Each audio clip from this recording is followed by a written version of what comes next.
First takeoff, we had to loop around. Okay, the Facebook is good. Hey. MLB All-Star Game. So we're looping back around. If at first you do not succeed, folks, and now the IG is coming around, IG is good.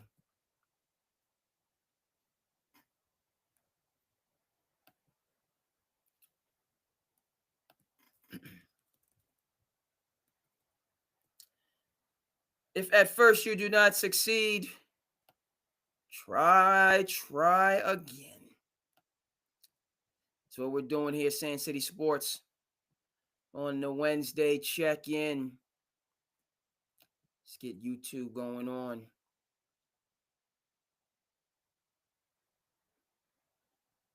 Ooh, I see the Creator Cup is. We got some esports taking place. And let's finish it out. Finish it out with Twitch. Bring Twitch over.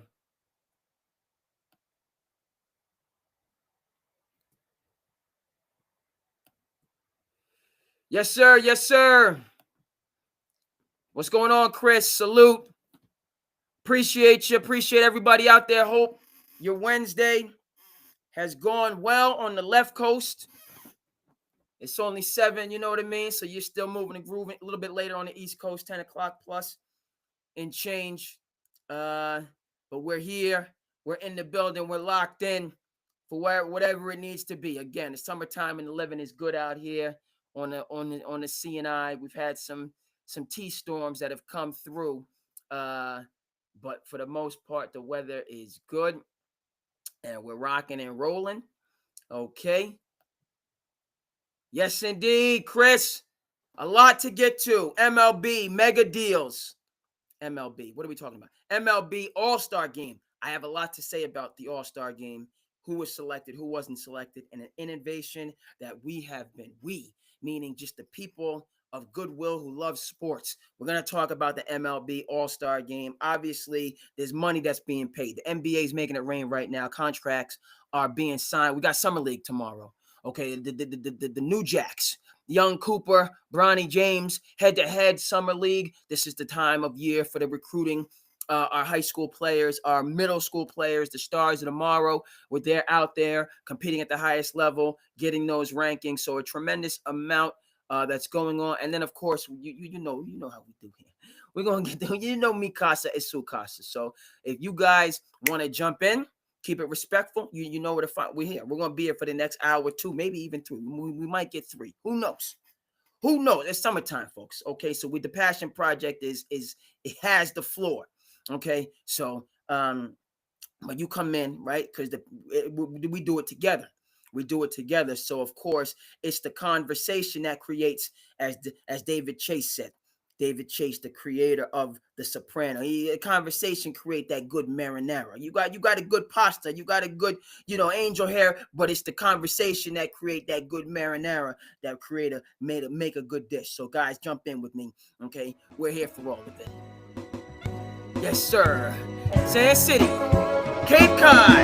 Your boy, I'm here. Go. Thank you so much for tuning in.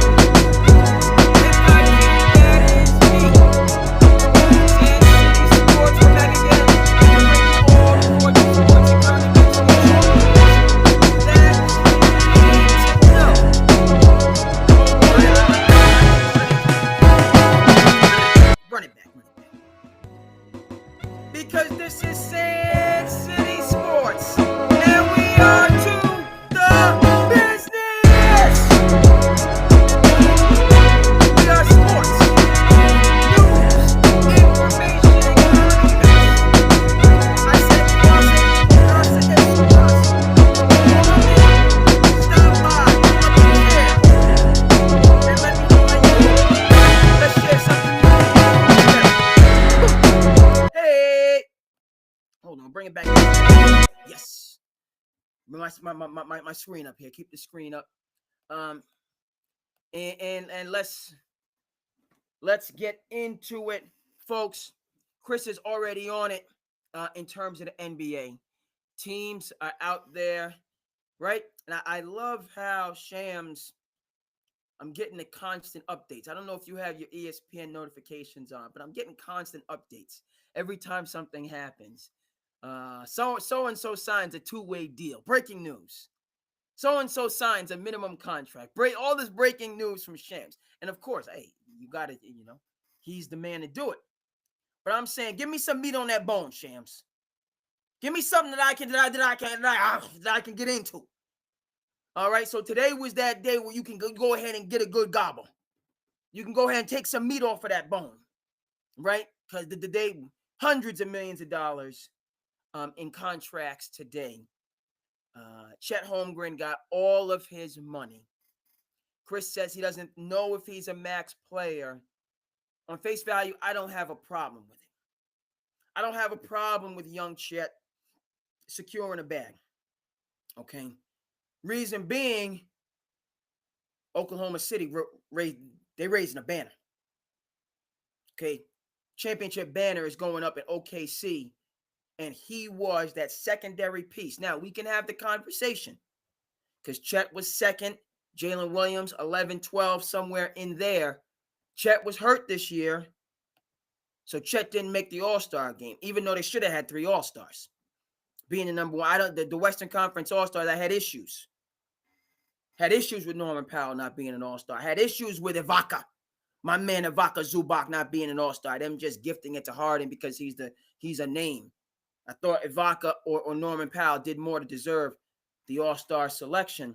And I thought Oklahoma City most certainly should have had a third. And it was ridiculous that Houston only had one. Only sending Sengun and leaving Jalen Green when you're the number 2 seed in the Western Conference. Had issues with that. Okay, and if there was a third All-Star, Chet was out. So I don't know, where do you go? Do you go to iHeart? Okay, I don't know. You got to give it to somebody that's deserving, and Chet just wasn't healthy. But yeah, Kevin Durant is the Slim Reaper. All right, but defensively, Chet Holmgren is that Slim Reaper. Okay. We're going to talk. We got a lot. We're going to talk a lot. The dad bod is going to become a part of the conversation because people have been putting out subliminals about that man. My man Patty Mahomes. They're talking about he got a dad bod and they're putting out some subliminals. So we're going to get into it. Okay. I don't care. For me, whatever it is. Okay. If you're going to skinny up, if you got the dad bod. Okay, if you're husky, whatever the case is, if you get the job done, you get the job done. That's the bottom line. That's the bottom line. And so sometimes people look at Chet Holmgren, you think he a little bit light. Like they say, you that boy a little bit light in the ass. He a little bit light in the behind, you a little bit light. Okay, but Chet Holmgren will defend the rim. Chet Holmgren will wall up. He changes shots. He rebounds. NBA is a contact sport. It's a freedom of movement sport with contact. Let me get that right as a referee. Basketball is a freedom of movement sport with contact. It's not a collision sport, i.e. the NFL, up on that line of scrimmage. All right? So, that there's been a change of paradigm. Now, also within this shift about how the game is played is that you can't elbow, you know what I mean? Upper, Michael Jordan go to the basket, get fouled 4 times, only call 1. That old school playground type of physicality when he was going up against the Detroit Pistons. It doesn't make for the best product. Okay? If we want to go out here and have a collision sport, i.e. a rugby, it's a beautiful thing right now in the Cape Islands. We got people from all over. And once again, this is a nation of immigrants, and that makes us stronger and better. I'm going to leave it at that, folks. I love my people from Ireland that's here right now. People from Eastern Europe, Italian, we got Italianisimo. We got the whole thing. It's wonderful. That's America. Makes us a great country, a wonderful country. Okay, you're in an urban area, you go to this area, you go in that neighborhood, you get the scent, the smell, the culture.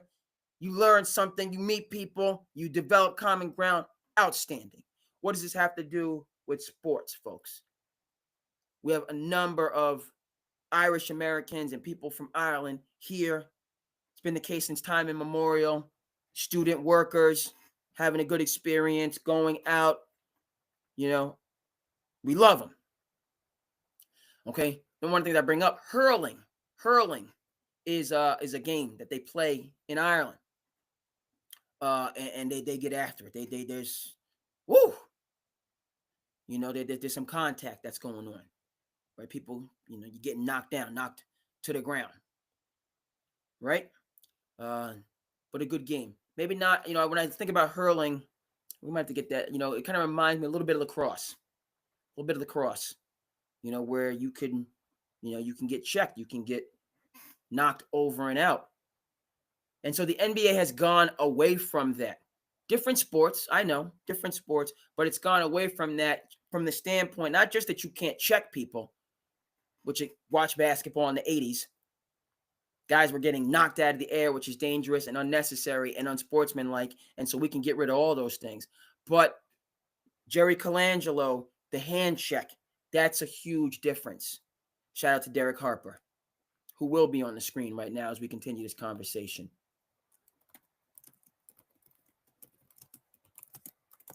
We are going to get the defensive maestro.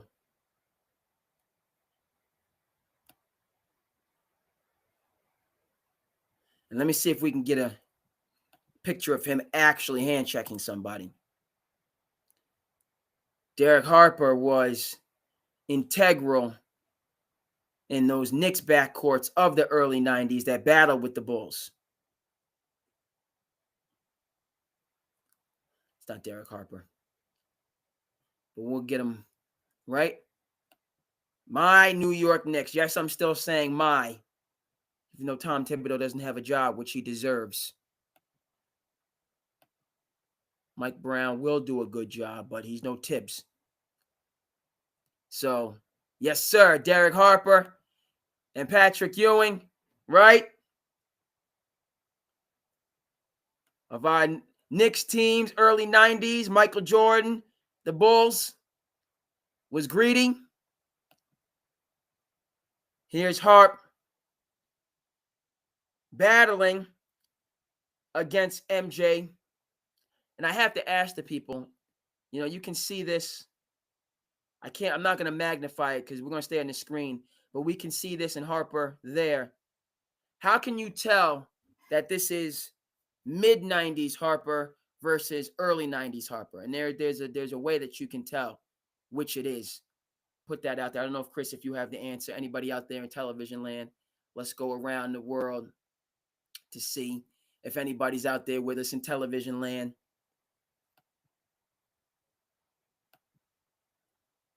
How can you tell if this is mid-90s MJ or early 90s MJ? Any takers? It's kind of, I didn't. Okay. He's got the patent leather J's on. That's how you can tell.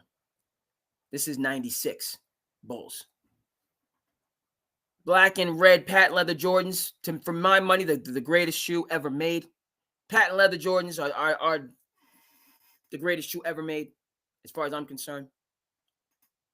People will show up at 2, 3 in the morning to buy Jordans and sell them on eBay and make hundreds of dollars to the, and that hasn't stopped and is not stopping. I ain't got no problem with that. But for me, black and red patent leather Jordans, I remember it, 96, was an 8th grader. The Hoop Dreams was really strong. Hoop Dreams would actually come out the next year in 97, 90. Hoop Dreams actually came out in 96, FYI. 96, I was in 8th grade and then starting 9th grade because I remember the coach, the basketball coach, did a really good thing and took the whole team to see Hoop Dreams, right? I was thinking about that the other day, Friday Night Lights and how coaches do so much, But then, it's such an emotional process. You don't always remember all the things that the coaches do for you. Then you look back over the course of time and you can remember and understand and appreciate. But I remember I was in 8th grade, so I didn't, but I remember my cousin was a sophomore and they took the entire program to go see Hoop Dreams. It was powerful stuff. So this is mid-90s Jordan. The 72-10 doesn't mean a thing without the ring, Michael Jordan, with Derek Harper guarding him. So the Knicks right at this point weren't a threat. Their championship window had closed, right? Knicks could have got a championship in 94, made it there against the Dream, but it wasn't to be.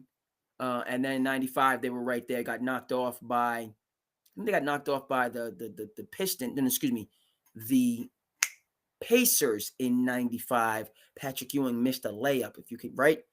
You never know in basketball. He had a layup and he just went long. And that was the year Orlando broke through and had Houston up against the ropes in game 1. Remember, Nick Anderson missed 4 straight free throws. Lost game 1, lost their mojo, got swept in the series. Okay, speaking of game 1, right? Happened to the Knicks this year. Happening with Cleveland. When you lose that game 1, it's just deflating. It's like getting knocked to. It's like getting a knockdown in like the second round of a fight. You really have to get up, compose yourself, and then just battle the next 13, 15 rounds, whatever the case may be. Hard thing to do. But by the time Michael Jordan got back in 96, the Knicks, the window had slammed shut. Unfortunately, or fortunately, however you want to put it. As a Bulls, my allegiance shifted. I'll admit it. When MJ came back, based on the patent leathers, just based on it wasn't just a patent leather, had them having Rodman, just the dominance. So I switched camps, which not proud of, but that's a fact. That's the way it went down. All right, let's talk specifically Chet Holmgren and him getting all his money, that extension. Okay. I don't have a problem with him getting it, as I said. My only issue is, could he have taken a little bit less, gotten close to the max, so the team can stay out of the second apron? Right? That's my issue now with players. And do they have a fiduciary responsibility to win championships? This is the chicken and the egg conversation. There's the theory of players should never give anything back. Why should I give money back to a billionaire? Essentially.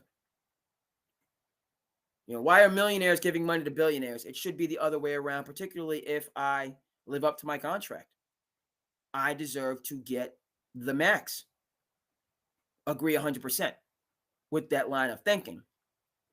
But that's a part of the rationale, which I push back on, and I'm going to continue to push back on. And I'm waiting for anyone, to speak on this. Because the Celtics gave away a dynasty for a possible, but they gave away a dynastic team in trading Drew, allegedly and supposedly because of the second apron. Again, Crispy P could have went and they could have kept Drew and kept the core together and kept on winning. They chose to try to be the smartest guys in the room. We'll see how that works out for Boston. We'll see. Nothing to do with Jason Tatum and his injury. Again, folks, you bring back Drew, you still have 3 All-Stars, and you can rest that 4th All-Star until he comes back. People want to throw shade, take shots, act like Drew Holiday is not an All-Star today, right now. Act like Drew Holiday is quote-unquote old. This is nonsense. Nonsensical. Everybody has the right to their opinion. Everybody has the right doesn't have a right to their own facts. People want to throw some stat jazz at me. We can go through it all day because relative to Drew Holiday, his player efficiency through the roof. It's not his fault that the Celtics don't have other voices in the room, i.e. Jeff Van Gundy, i.e. Charles Lee, to push back on this nonsensical 3 or layup foolishness that has them giving up 20-point leads in the playoffs and losing games, that had them giving up 20-point leads in the regular season and losing games. That's not on Jrue Holiday, that they don't want to post him up to get paint points and send him to the free throw line to stop these runs that cause them to lose games. You get a 20-point lead. Next thing you know, it's a tie game. That means the other team went on a 15-2 or a 17-4 run to storm all the way back. And meanwhile, you're playing at the same pace, taking these low percentage shots rather than getting to the paint, bodying up some people, and getting to the free throw line.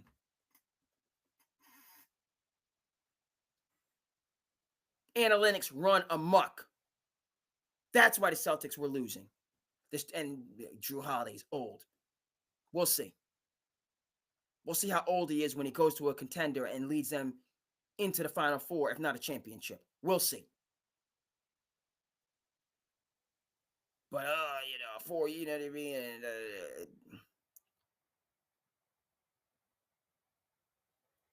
Again, you say one thing when ownership changes, but then another thing is the case. Celtics said, okay, I'm going to sell the team, but Wick is still going to have, priority, and he's going to be able to have his hands on it. Doesn't seem to be the case. Because had that been the case, Wick could have, just said we're going to, go into the luxury tax and take the hit. Could have waited to sell the team, but of course he wants to sell at the highest level. But those things notwithstanding, folks, you could have just signed Jrue to the 2-year deal. Or a deal at a level where he would have given back a little bit, which I think he would have been willing to do. I don't have any doubts about it. In order to keep the group together to win championships, to get the money back. You win a championship, you'll never buy another beer. You never pay for another meal. You have all the endorsements in perpetuity. So yeah, you give a couple millions back now, but you get the money back. You get it back when you win championships. Somebody try, if you have a counter argument, convince me I'm wrong. You can sign autographs, and we talked about this. Cedric Maxwell still making money from the 81 championship, signing autographs and jerseys and the rest of that. You give away a little up front, you make it back in a lion's share on the back end. So the Celtics are out of line. Now, again, Dame time, okay. If you can get Dame up for the low on the cheap, Dame's talking about signing a minimum deal because he already got most of his money to win a championship. All right, that's a nice, you throw Dame in there. Now you have a big four again, and you're right back in the mix. I think Jrue fits better than Dame. Dame's a good fit. I would prefer Jrue. Okay, because Dame's a scoring guard. All the people that have things to say about Jrue Holiday completely disrespect and dismiss his unselfishness to make all those extra passes. So his overall numbers are down. His player efficiency is through the roof. That's how the Celtics had the greatest offensive efficiency in NBA history the year before, because Jrue was always passing up good for great. And Derek White is disrespectfully open, raining down threes. Then I got to push up on Derek White. That leaves Jalen open to do work. I got to push up on Jalen. That leaves JT. Somebody's in single coverage and is going to eat that barbecue chicken. Because the potato keeps being passed and keeps moving around. That has a lot to do with Jrue Holiday orchestrating that system. But people couldn't leave well enough alone. Again, back to Jrue Holiday and my connecting point over to the Slim Reaper on defense, Mr. Chet Holmgren. My only thing with the 5 years, $250 million max, you got to get the max, is could it have been $240 million? Could it have been $245? Everyone's got to take a little bit of a haircut to stay under that second apron. Or you just have to have an owner that's willing to go into the second apron. Or the players could have fought harder. This is Draymond Green's point in terms of the CBA. I don't think we need a second apron. You're negotiating against yourself. You're hustling backwards. Who was storming the gates for a second apron? Please tell me. Who is it benefiting? Benefiting the smaller market teams. Indiana won't even go into the luxury tax after making an NBA Finals. Never mind the second apron. They won't even go into the luxury tax. So what the heck is the point of the second apron? Take that money and give it, revenue sharing. These small market teams, based on their ownership and their fan base, who should be holding their feet to the fire, are getting away with trying to win on the cheap. When the championship organizations, those in smaller markets, i.e. the Cleveland Cavaliers, Dan Gilbert, for whatever you want to say about him, okay, was in the luxury tax during the LeBron years, in the early, and then when they finally broke through in 2016. But he was in the luxury tax 08, 07 after they broke through and they shouldn't have been. 08, they ran into the Celtics. It wasn't time. 09, Kevin Garnett was out. That was their prime opportunity. 2010, Kevin Garnett was back. They were still a loaded squad. Luxury tax the whole 9 yards. He put his money where his mouth was. Joe Lacob, Golden State did the same thing. Joe Lacob said some things about this, the luxury tax and repeat offender and second apron. Adam Silver struck down, fined him, whatever. Kind of like, shades of David Stern.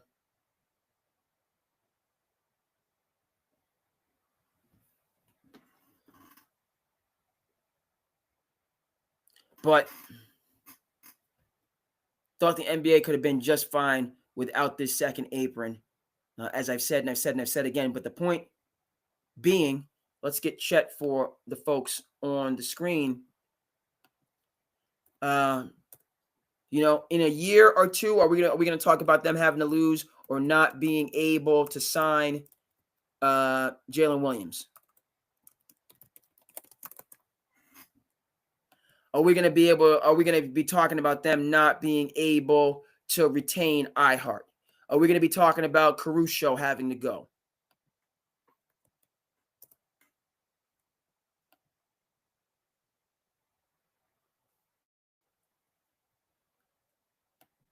That's where I come in on this. And if so, I'm not blaming Chet. I'm not blaming anybody. The organization, you got to, sit down and figure out things that make dollars and make sense. Period. End of story. Point of fact. We're going to be talking about Patty Mahomes at length and the NFL as we were gearing up for the NFL season. Talk about the AFC West, loaded, strength versus strength.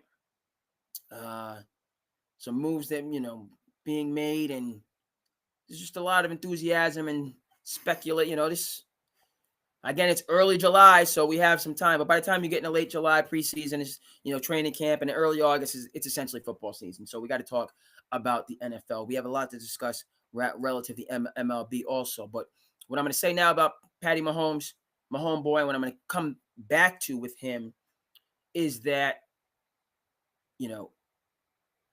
I don't know if it was the first, the second Super Bowl, might have been the first, where he signed the 10-year extension that he got a lot of flack for, because first of all, it was 10 years, then it was $50 million, but it within Patrick Mahomes' contract, they can open it back up and go back and renegotiate certain finer points of the deal. Okay, hold on. We got Chet's not on the screen. Why is Chet not on the screen? Because I stopped sharing. Sharing is caring, folks. Shout out to the Care Bears. We got any awesome 80s? Any awesome 80s folks out there? Shout out to the Care Bears. Shout out to the Care Bears stare. Proud to be from the awesome 80s. You know what I mean? Not just because we are quite literally the last generation. I think the term is like exennials. That if you're born in the 80s, mid, maybe even late 80s. Less so for the late. My brother's late 80s. I'm early 80s. Less so from the late 80s that you grew up. But even still the late 80s. We can include them in this in terms of the awesome 80s. That you grew up in the analog and digital age, which is a really big point as we move into the artificial intelligence age. as we move into the Terminator 2 age of civilization. But the awesome 80s, particularly the early 80s folks, you grew up, hey, you picked up the phone and you called people. Analog. You dialed on that phone. House phone. I have these cell phone. I call house phone to house phone. What's going on? We meeting up for the barbecue? We barbecue, we frying mushroom. It's frying, grilling mushroom, whatever the case may be. S'more, you call people. My whole high school career, I remember you call folks. And then cell phones, and then the AOL came in late high school, social media, so on and forth. So both awesome 80s, you have the analog and the digital. A beautiful thing. Goonies, E.T. Awesome. All right, folks, let's talk some contracts. We got to talk to Devin Booker as well. So that's what I'm looking for. Players, frankly, and again, the Mahomes connection. Not that everyone has to have them, and everyone's not going to have the luxury, because Mahomes' contract is unique to Mahomes because he's a unicorn. So everybody's not going to be able to do all of that and have all of the financial trickery and slickery that is in there where he can come back. But the fact of the matter is, there was a lot of talk about it, and then he's won a couple more Super Bowls, 2-3 Super Bowls since then. Been to like 4 or 5. And there's less conversation about his deal because the Chiefs are a juggernaut. 7 straight AFC champ, which in and of itself is mind-boggling. When you look at the NFL standing for not for long, when you look at the parity the NFL has, and for the Chiefs to have the staying power, now this year is going to be the test of tests because, right, people are climbing that mountain to catch them. But last year, even though my Eagles laid hands on them in the Ferris Bueller Day Off, salute, Chris. Know what time it is. Okay? The Breakfast Club. What are we talking about here, folks? Dazed and confused. What? Talking this awesome 80s. Stand by me. What? Classics. When the night has come, boom, boom, boom, and the land is dark. Woo! That's Stand By Me. Oh my goodness. 80s was awesome for we haven't even gotten to the hairdos and the styles and the ballads and the anthems. That awesome 80s. Ferris Bueller's Day Off.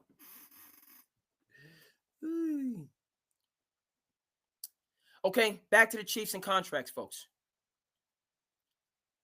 Right?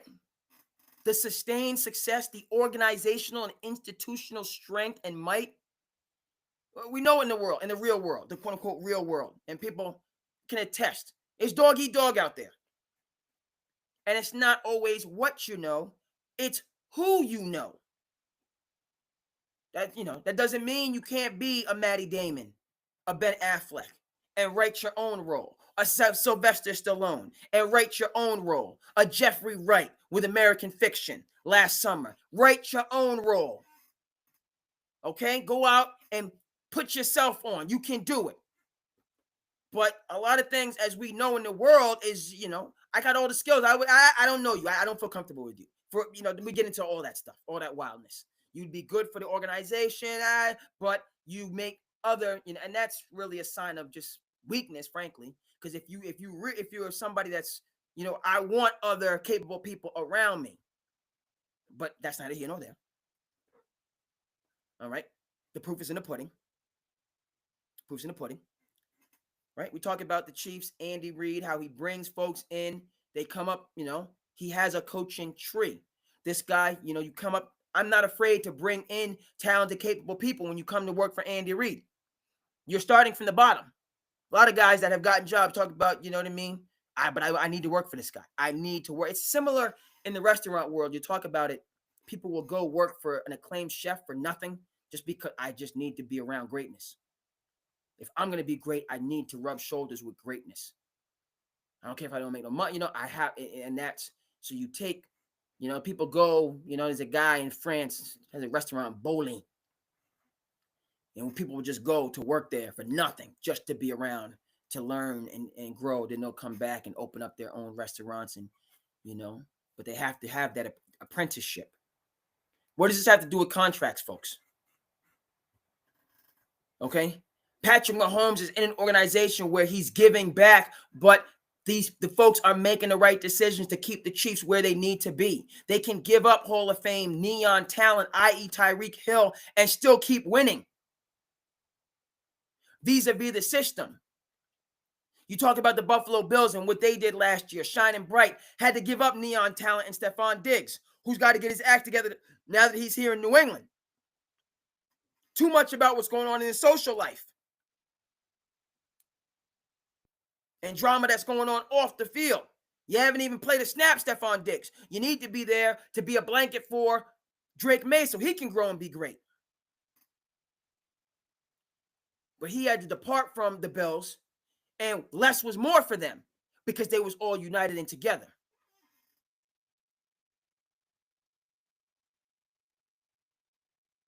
So, yes, to me, staying with the Chiefs, and we're going to get back to them, talk about, I'm talking about it, but we're going to talk a lot, that Mahomes contract, okay, it could be a little bit more how that has been fundamental to their sustained success and him being willing to give, to be selfless, i.e. Drew Holiday.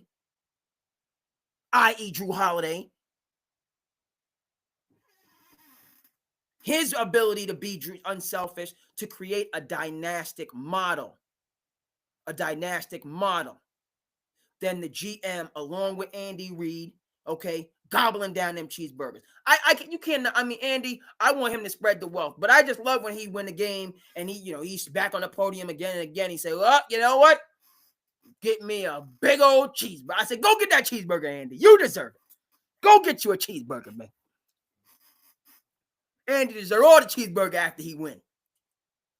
Speaking of which, we're going to get this for you. We're still talking Chet, but if you have not seen Andy, a 13-year-old Andy Reid in the, field, in the punt, pass, and kick, it is unbelievable.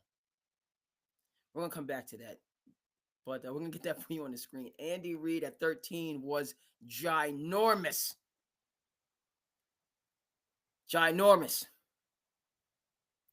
You ever, because we all, it's one of these things. I remember one of my professors saying, like, people, if you're out in a restaurant or a bar or whatever, and somebody, you got one hothead, one bad apple that spoils the bunch, and and everybody's trying to have a good time. Then you just got one person that just is not trying to have a good time for no good reason. And I remember my professor saying he was working in a restaurant for many years before he went to school. And then, there'd be, one rebel rouse. Hey, it's like there's some, like, what do you, okay, there's always going to be that one guy. And there was a guy, I think his name was like Tex. And they have to call him. If, he's like, just, I'm done for the night, but if something happens, just give me a call, I'll come back. And so, they're trying to, all right, I see where it's going. We got to call Tex. I have to ask my professor. I'm fortunate to be connected with him on social media. The LA Coliseum. Yes, Chris. What was the LA Coliseum? I'm sorry, I lost my train. I'm gonna come back to the LA Coliseum. Just help me to connect that reference. I'm gonna connect this back to, we're talking contracts, but he would call the point is, you got that one hothead, and then Tex would walk in, right? There'd only be a couple people, and this would be one hothead, and this one person that out of control all of a sudden got calm. Because they I'll do this, and if you don't, you know what I mean? Because he had NFL size, right? I got to put Andy. I'm going to make this point. It might have been that I think what he's saying is the Andy Reid punt was at the LA Coliseum. I think that's the point that Chris is making, and I'm going to get it on the screen now because we keep belaboring the point. Right? It's just if you know, we all have our frustrations, our angers. That's life. That's being human. What am I saying? You're supposed to be, you know, stoic all the time and never get too high. No, we got to live. You have highs and lows. Life is highs and lows. But when folks get in your when you get in your, you know, and you're acting out and you're having your little, you know, in your feelings, your mini temper tantrum, but then you stand next to somebody that has NFL size, that's just a mountain of a man. It's amazing how people come back to their senses. Like, you know, yes, indeed. We're going to get that for you. Young Andy. And they already know what I'm talking about. They already know what I'm talking about. Young Andy.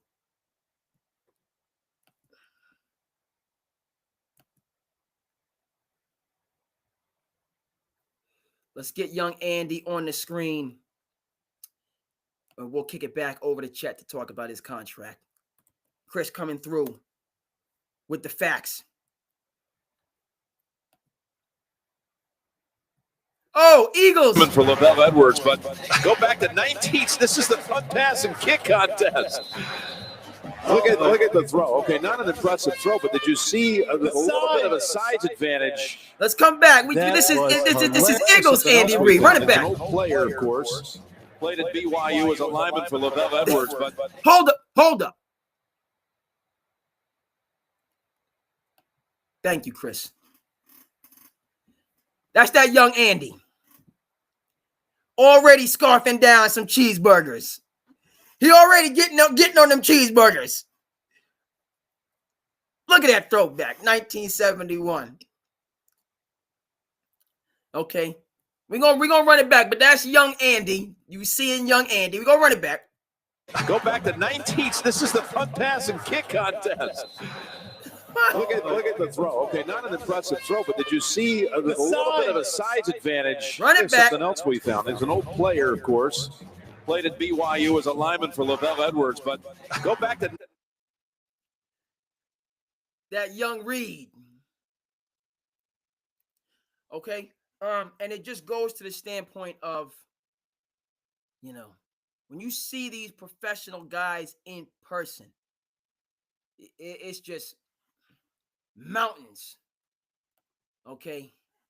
They are, you know, I'm going to do this, I'm going to do that. You cool off real quick. Real quick. When you run into these Goliaths. That's out there in the NFL getting down. A buddy of mine I went to high school with. You know, it's another thing that's coming up that's really cool. You know, these training camps open to the public. So you go into training camp and you see, you know, guys training, you know, like, you know, I love football, but I think I'll focus on coaching. I think I'll stay in the broadcast booth. I don't know if I can be out there with them lions and tigers and bears. That's a whole nother level at the pro and the Division I. These guys are mammoth. Okay, so good. Appreciate it, LA Coliseum. Okay, contracts, folks. Contracts. Okay. NBA, the second apron is essentially, as many have said, a hard cap. If you're going to keep these teams, these championship teams together, guys got to take less. You got to take less. All right? All right? Or you can, you know, I got to get all my money, and that's what the Bengals are. That's where the Bengals are with their outdoor practice facility. Everybody's got to get theirs, and okay, so we gave Chase and we gave Higgins. Okay, what about the tight end? We gave Joe, we gave Chase, we gave Higgins. Never mind the fact we not spending. Talk about the $2 billion stadium they built in Buffalo. Folks in Buffalo off the chains. Good buddy of mine from high school. I didn't realize he was. They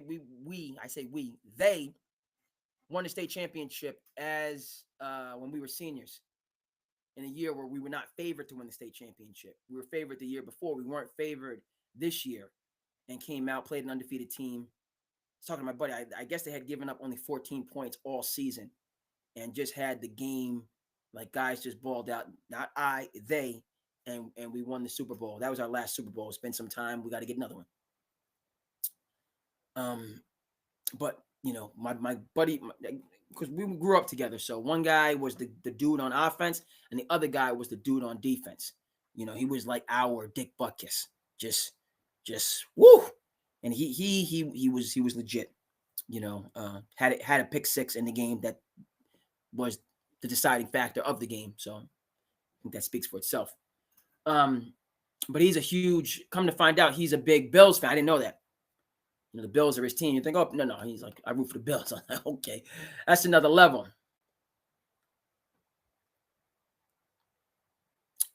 Chris, you bring up what two teams I'd like to see. I need a team in Seattle. I want a team back in Seattle and Vegas. Seattle and Vegas are the two teams that I'd like to see vis-a-vis expansion. Interest in full disclosure, I wouldn't. I'm partial to Seattle because, hey, you know, I'm old school. You know, Supersonics. The thing in Seattle, I don't understand. I mean, David, as I understand it, you know, he was saying, well, you need to upgrade your arena. And we're talking a little bit about arenas. That's the reference that I was making with the Buffalo Bills. Their $2 billion arena in the frozen north. That's going to, you know, they're going to get all their money.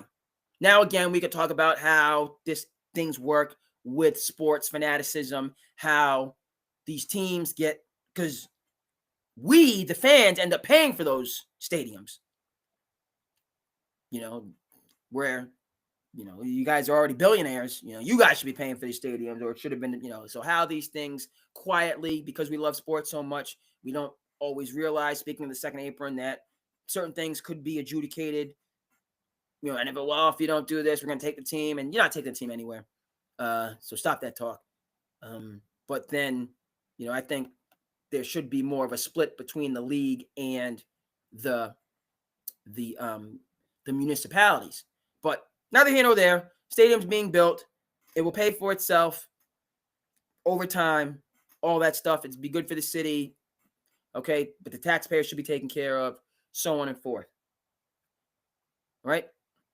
So that was my reference. My good buddy in high school, huge Bills fan. I'm for spreading the wealth and the Bills getting theirs. Those folks, because I'm a fair weather person. So how they get down out there in Buffalo in the 10 feet of snow, and then them jumping off them tables. Be safe, people in Buffalo. Them jumping off them tables from the top ropes to elbow them innocent tables. Be safe. I've seen some injuries. Be safe, people. Land on, you know, if you're gonna land on the meaty part. Land on your side. You know, land on the meat. Don't be safe. Be safe. You know, but I respect it from a distance. I respect it inside, with the heat and my hot cocoa. You guys out there, it's 3 to 4 degrees, and that place is packed. And they've been tailgating all day, and they tailgate after the game. Okay, I respect it from a distance. To Chris's point about NBA expansion, I want Seattle. What does that have to do with stadiums? That was the issue in terms of Seattle moving to Oklahoma City. Dave Stern, and he was right. You got to upgrade. You got to modernize. We have to move. We have to continue to change and move with the times. It's an early investment. You're going to get all your money back. Don't worry about the upfront. And that it's a through line, because we're talking about Seattle, which means we're talking about Amazon, which means we're talking about Microsoft. Okay? Go ahead. PBS, the best television on television. We talk about what we need funding for. We need funding for a lot of things, including PBS, public broadcasting station. Best television on television for kids and adults, bar none. This wasn't up for debate. I don't know when I'm not going to go down that rabbit hole. PBS is awesome. Okay? The rise and reign of Jeff Bezos. All right? Now we're talking about the reign, because now he done taken over everything with his not because he doesn't have Napoleonic ambitions. He is Napoleon. Okay, but back when he had Napoleonic ambitions and maybe a Napoleon complex, he was losing money year after year with this obscure book company in this place called the internet.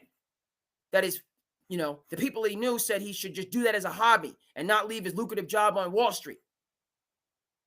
He's losing money year after year in order to gain market share to take over.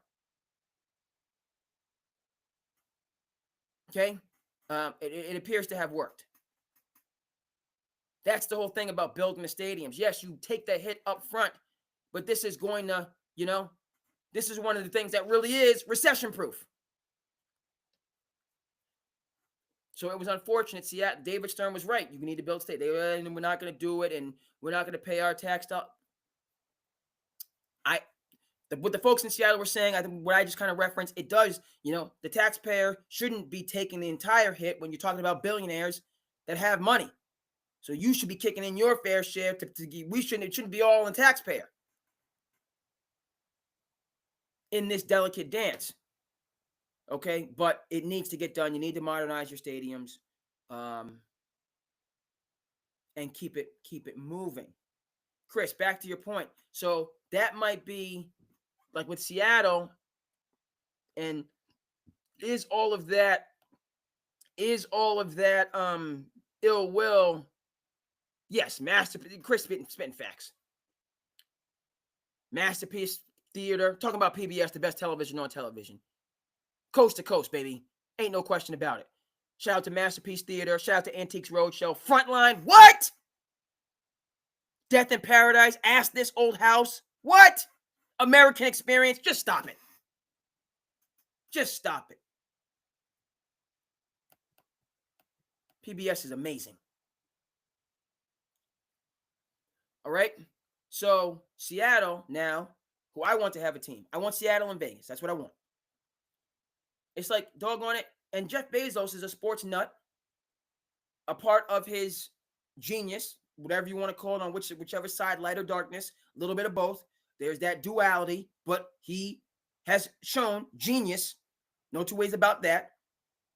And he's always, right? He wants in on the NFL. He wants in on the NBA. Because what? Live sports is one of the things in this appointment viewing where we can just, I can watch all these things on my time. I'll stream this now. I'll binge this later. So how we consume our entertainment, which we're going to consume, right? Which we're going to consume, but we do it in a different way. And Bezos, because the Thursday night Amazon games, cutting edge. You can watch it in this way. You can watch it in that way. You can watch it in the third way. Shout out to Austin City Limits. PBS. Okay? So Bezos, he understands this. So I think if I'm Bezos, I want a team in Seattle. All right? You got freaking Paul Allen, the late great Paul Allen, the Seahawks. You got all these people that have mega bucks that could say, like, okay, what do we need to do to make this happen? And it's going to be a good thing for the city. It's going to be a good thing for everybody. If that can't happen, I'd say Mexico City. Mexico City is intriguing to me for the NBA. You now have a flagship in Mexico. Right? And so you kind of go from there. Pittsburgh or Nashville. Okay. I can see it. You got the Titans down there close to Cashville. Pittsburgh, I don't know that they are hungering for an NBA team in Pittsburgh. You have the Pirates and you have the Steelers. I don't know, Frank, what Pittsburgh has seems to be working for them. Nashville. Only reason I'd be opposed to Nashville is because you got the Grizzlies right in Memphis.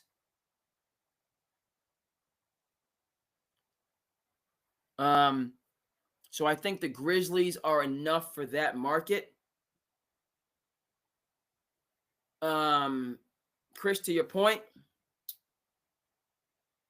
Memphis can be rough. Memphis can be rough. No two ways about that. But I think so to your point, Chris, I wouldn't bring a new team to Nashville. I would look at possibly moving the Memphis Grizzlies to Nashville. That's how, I think one team for that area is sufficient. I like the Grizzlies in Memphis. It's one of these examples of, because it was, of course, the Vancouver Grizzlies. Okay, and that wasn't working out. Two teams in Canada wasn't, we'll keep Toronto. And Memphis said we need an NBA team. Like, Memphis stepped up to get the Grizzlies. The Grizzlies are a pillar in that, kind of keeping the community overall. Okay, worried about the crime in Mexico City. Chris, all right. Now, what I would say is I would use the inverse of that argument, in that the NBA, so I'll say two things. First of all, let me just get to just the bottom line. Memphis is an example of a city that is rough, that has an NBA team, and, that team is a benefit for the community. It's something. It's kind of for them to, but, it's a blue collar. It's a city that is kind of on the margin. It's a post-industrial city. Right? That's a lot of America. You have these, like we talk, like Cincinnati, Cleveland, but these are blue collar, working class cities whose industrial base over time has declined.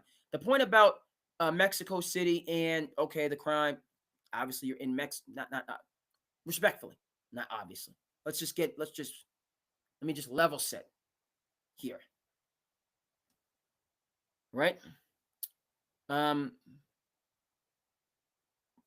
As you travel internationally and specifically to Mexico, this is just something everybody knows.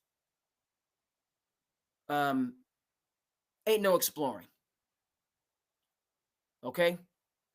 So if you're going to Cancun, you're going to Cabo, you stay at the resort or in the direct proximity to the resort.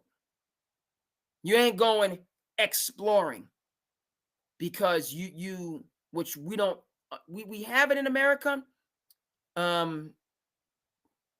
Honestly, we do, but it's American. It's American. What I want to say, and this is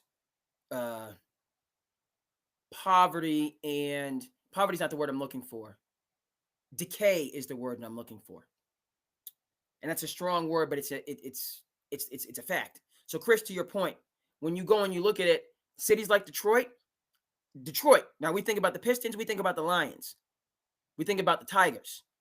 We don't think about the fact that 50% of the buildings are not occupied. Upwards, at least. Somebody can go ahead and fact check me if I'm wrong. We might have to get this for you folks on the screen. We might have to, hold on. Yeah, we got to get this for you. We talking Andy Reid. We're going to come back to Andy. We're going to bring this conversation all the way back to Andy. But let's get,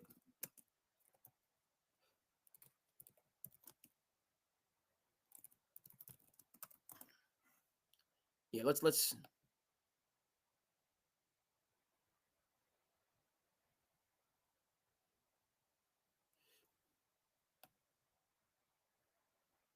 hold on. Unoccupied. That's not, I'm talking about buildings.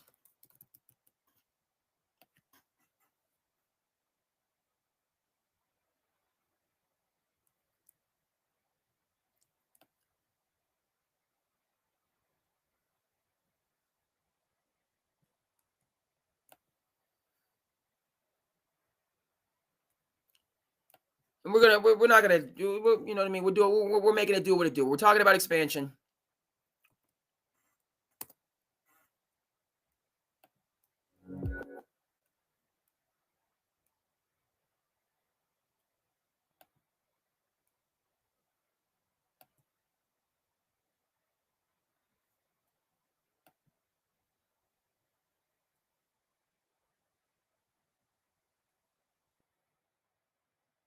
Okay, Chris. So to your point, quietness is kept. Like the NBA and a lot of professional, like this is already happening in America right now. Where some of these cities are hurting. We know the teams, we root for the teams. These professional franchises are a very important pillar to keep things afloat in these communities. But as they say, times have changed. And what these communities were a generation, 2 generations ago is not what they are right now. All right, so Chris, back to your point about Mexico City. That's my view. I think the NBA has done it before, and it's the same theory that, Mexico City has problems.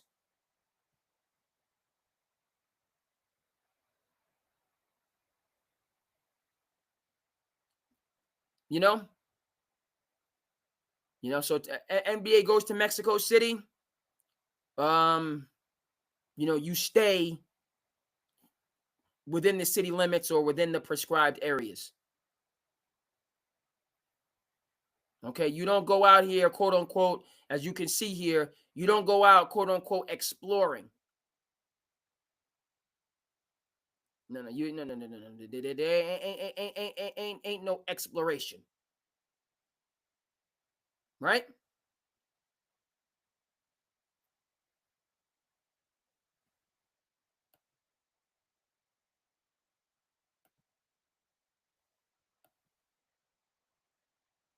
Okay? So that's my view there. It can work, Mexico City can work. And it's a huge city. I think the numbers, like Mexico City, might be the same type of population. I don't like speaking like this. So let me just go ahead and get the facts. Population,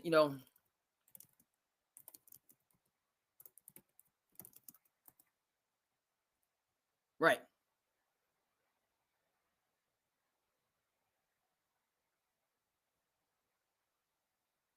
Right? 9.2 million people. So comparable to New York, Los Angeles, our largest cities. But the surrounding area, 21 million people in the greater Mexico City area.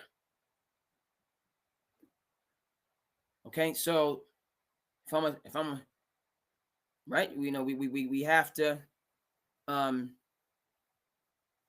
establish ourselves, and that's a point that we can connect now in this conversation. Similar, I saw something. Amazon has a fulfillment center in Tijuana. Let's pull that up there for the people, just so. And we're going to get back to contracts.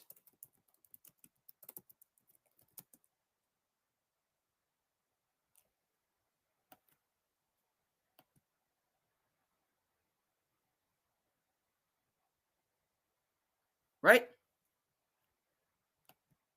So how this investment in these communities works, that's the Chris brought up the good point. Right? Let's take a look, not just the NBA, it's everyone. Amazon's fulfillment center in Tijuana. Smack dab in the middle.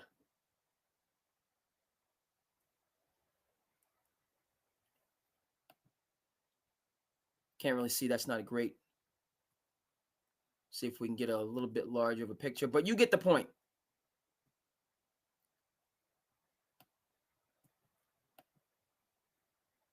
there's a good image.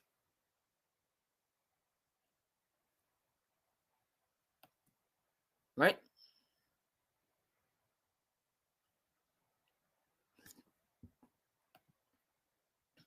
Fulfillment centers here, state of the art, cutting edge, and the neighborhood surrounds it. Okay, and the theory is, this is an economic opportunity for those in the neighborhood. Now, again, those things have to be worked out. We see this in America. Really good documentary on Netflix called American Dream. Right? Or it's called American Factory, excuse me. Netflix doc, award-winning. Just about international investment in post-industrial America, how it works. It's something for the community to have, but those workers should be valued and not exploited. Correct? Yeah, Tijuana right next to San Diego. My good friend, D. Tump, lived in San Diego for many years. He moved to Las Vegas. And he would always talk about going down to Rosarito, just over the border in Mexico. Good experience, culture, people. He's like, but you don't mess around. You don't mess around. Okay, but it can be a win-win, right? Because this is money coming into that community. Talk about the exchange rate, how far the dollar can go in those communities. To kind of allow people to start building themselves up. We see this. This is something that here on the Cape we have with the international workers. Yes, they're working long hours. They're working hard. We appreciate them. We can't have this economy without them. But then also in their mind, they're this money and they're living very frugally. But the exchange rate for this money, when they send it back home, they were able to do well for themselves. Able to do good and able to do well. I got no problem with it. So, Chris, really good point. But this is my rejoinder about the NBA being in Mexico City. Not that it would be this specific model. It's not. I'm not making a one-to-one comparison there. But the issues regarding security and safety, I think, can be addressed so that we have a sustainable franchise. Good lobster in Rosarito. Yeah, I used to always enjoy my buddy. He would give me. He was a world traveler, so just having that opportunity. Head down, okay.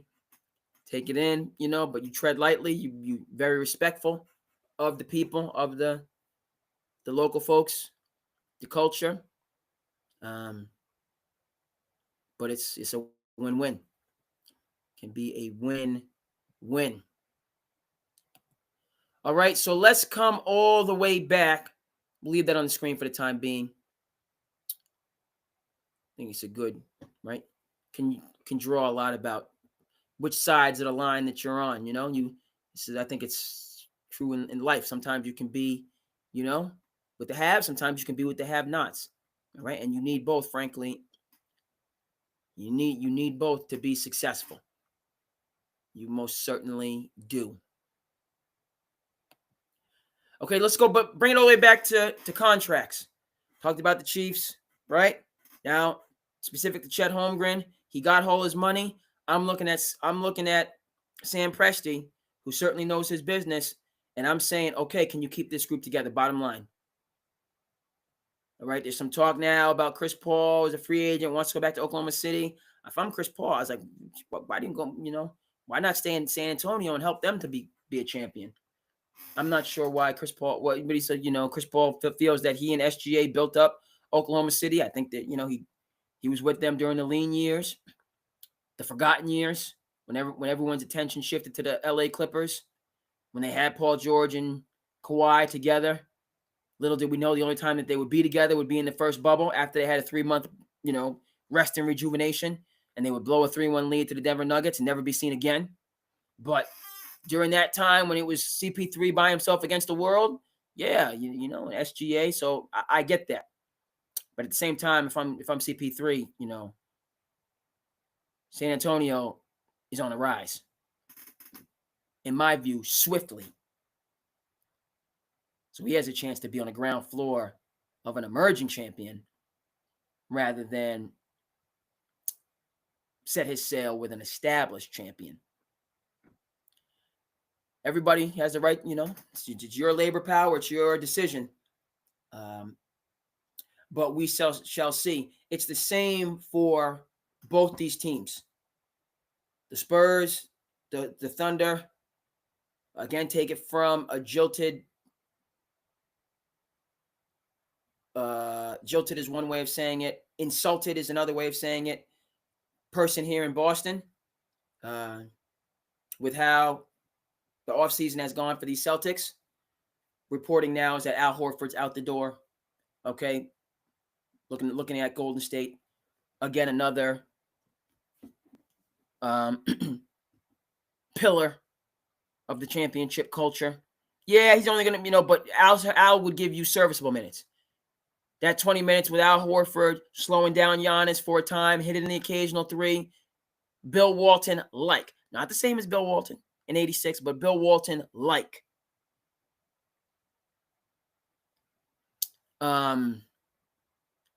Chris, I see your point, and I've heard this kid topic coming up from Oklahoma City, Serbian, young lion that's coming up. I take the other approach.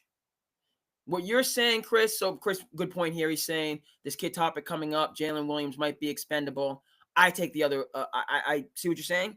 He's coming up through the ranks, and he could be kind of somebody to replace Jalen Williams. I say grow where you're planted. Right? In a situation where if it's not broke, and I'm using all the euphemisms, people, I don't know why we're fixing things that aren't broke. When guys vibe and got, you know what I mean? And we rock together, like these are my people. You know what I mean? And we honestly, like we rock together. Larry Bird, Dennis Johnson, Robert Parrish, like they rock together. Magic Johnson, James Worthy, like we rock together. We might have, but these are my guys.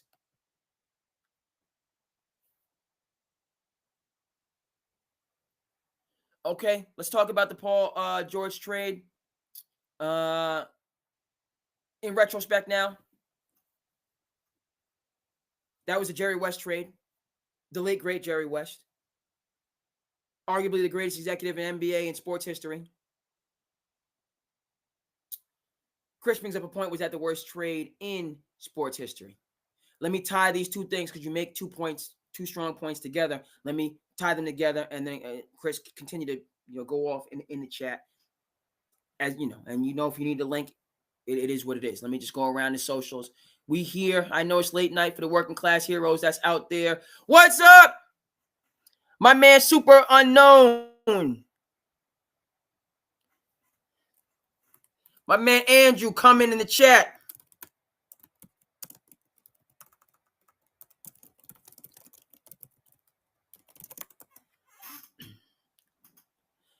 My man, Andrew, is a huge Celtics fan. I went in the chat and then it froze up on me. Come on, chat. Come on back. Come on back, chat. Come on. We live, baby. We live. Yes, sir. Yes, sir.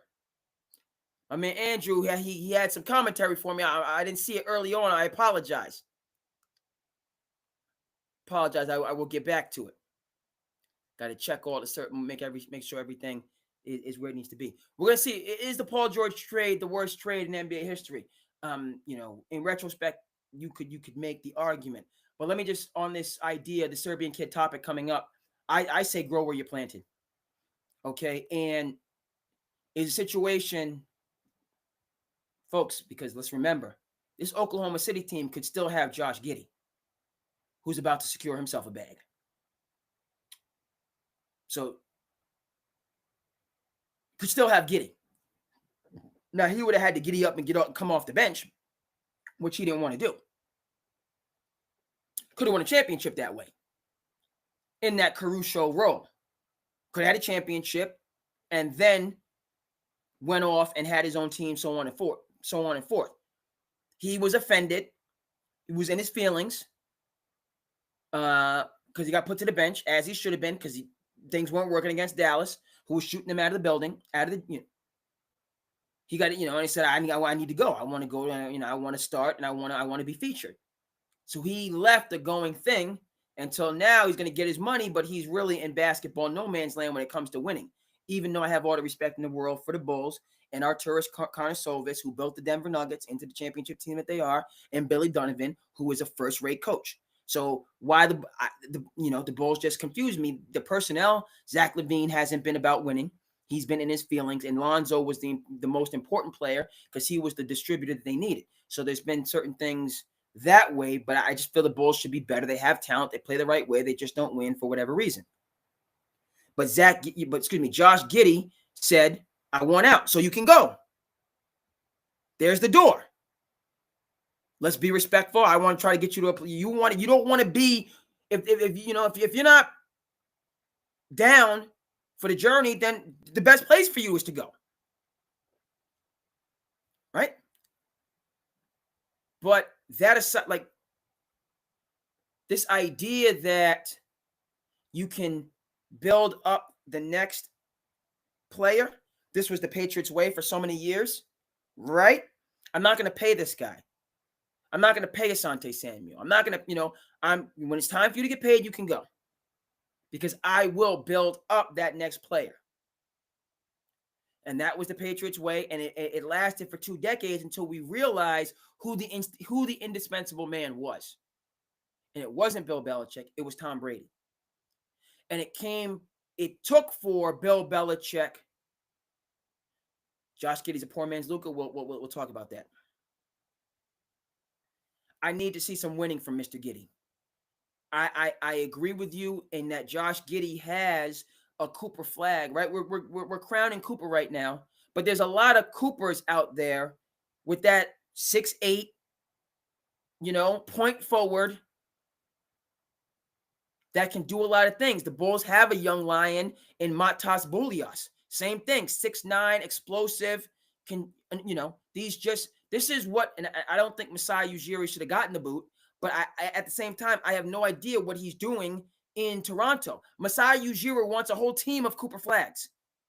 Everybody's Cooper. He wants everybody to be 6'8", 6'9", and just everything. Scotty Barnes, R.J. Barrett, Brandon Ingram, Grady Dick, Butcher. I just named you 5.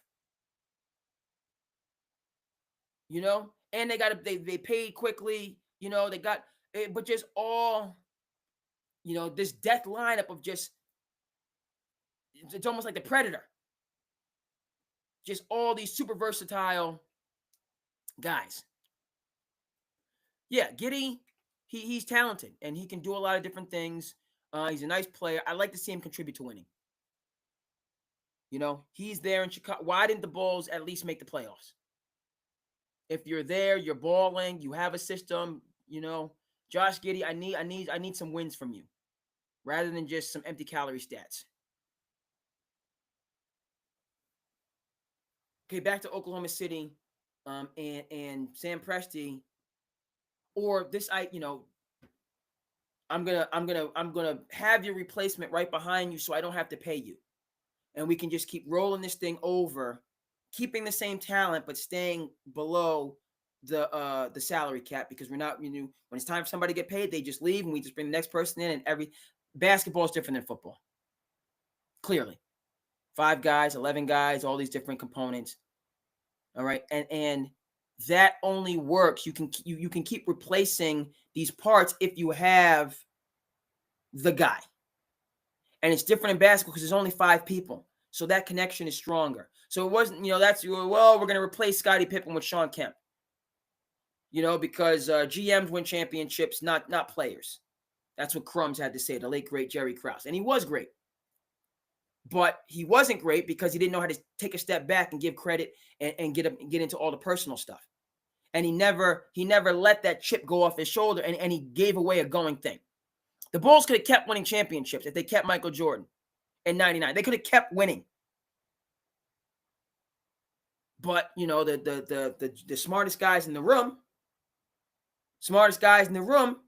had the Bulls been heard from in the last quarter century. When they had that man Tom Thibodeau, they was heard from. When they had a true sheriff in town, a 4-star general, they was heard from. But that aside, have they been heard from in the last quarter century? They have not. This whole GMs win championships. Okay? It's certainly a partnership, but please don't discount the chef that's in the kitchen cooking it up. Don't discount that chef that's in the kitchen cooking it up. Please.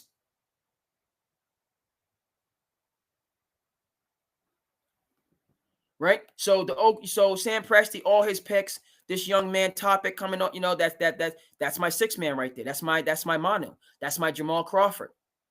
Okay? Master that role, win me a championship. I got to use another name.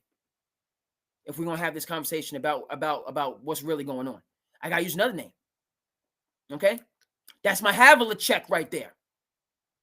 That's my Rondo right there. Okay? That's how you do it. And I know it's the old NBA and there was only 18, but that's how you do it. By keeping the band together. And if this kid Topic is that guy, all right, well, he can be that guy from off the bench.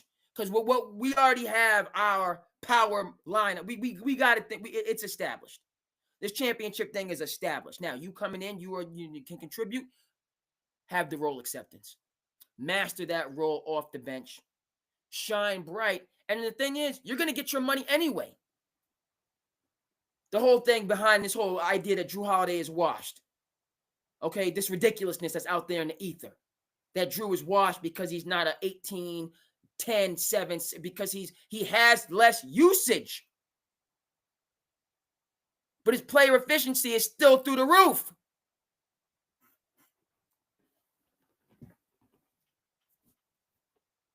This is what I'm telling these young Lions. We're going to talk about them, folks. We in the building tonight, folks. It is a sports bonanza that's going on right now. The EYBL is hot. Okay, all the coaches are down in Augusta, South Carolina for the EYBL. And the Three Stripes is going on. And the Under Armour is going on. The Stars of Tomorrow are balling right now. So it's happening. We're going to cover it. And but it's the same principle that I tell, if you know what I mean. I know you're going through it and it's pressure, but just play winning basketball. That's how you get recruited. Play winning basketball. This idea that you got to score the most points and you have to have the most highlights, that's how these prospects crash and burn. Because you go out there pressing, trying to do too much against tried and true teams, and you look ridiculous. And you might have had 25 points, but you took 27 shots. Had a bad attitude, had 3 assists, no rebounds. Just walking around with your lip poked out. And you may be a highly rated player, so coaches will give you, they won't really say how they actually feel, but they see this kid's going to be a problem. Kid's going to be a problem. I'm going to have to work with him. So he has the elite talent, okay, while having poor intangibles. But if you're that guy on that skill team, always play. Essentially, for all of my issues with Draymond, him out there getting technical fouls, him out there cursing out fans, him out there karate kicking players. How many championships, how many all-star games by simply playing the right way? Nobody talks about the fact Draymond averages a triple single. Nobody says anything about that. Okay?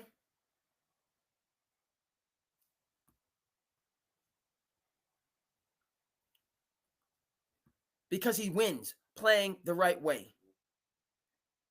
My brother's checking in here, seeing what's going on. He's welcome to jump on. It's only 9 o'clock there. And it's actually nice, you guys out there on the left coast, particularly he's in the desert land. So talked to the old man today, talked to Pops. He said it was 118 in the desert lands. 118. And so, Pops, he has it down to a science, military grade, whereas they get up early and they're on the course, 5:30, tea time, 6 o'clock, before the sun comes up. And it's you know what I mean? They're out there early. Get that round in, you come in around 9 and change, that sun is, woo! I didn't realize this. He was saying, and these are some people that just deserve, this is a whole nother level. It's a whole nother level. Because, and again, Arizona, fastest growing city in the country. It's a great environment. Family's been out there for 30 years. My uncle went to grad school with Barry Bonds at ASU. Brother graduated from ASU years later, but uncle went to grad school with Barry Bonds, ASU alum, as Arizona was growing. And now it's just what it is now. And again, Phoenix, fastest growing city. It's become, but uncle's kind of seen it the whole way through. Grandparents moved out there when they retired. But having visited out there, particularly in the summer, thinking I knew something about heat, oh my goodness. That desert heat in the summer, run for cover. Talk about everybody having a pool. Yeah, families in the Arizona area. My extended family on the coast, but family's in AZ. Yeah, they're in AZ. And so what happened, what I didn't realize was saying, first of all, shout out to the folks. What I was getting at in terms of Phoenix being the fast is that, they work through the, when I'd be out there in the summer, like they're working. The work crews are out there in that heat, which is obviously because society has to function. But like landscaping, construction, I mean, they're getting it. Salute. But I did not realize he was saying that folks are out there. Oh, small world, Chris. Paradise Valley, small world. Was saying that people are out there playing golf. He said folks had 2 o'clock tee times, 4 o'clock tee times. Yes.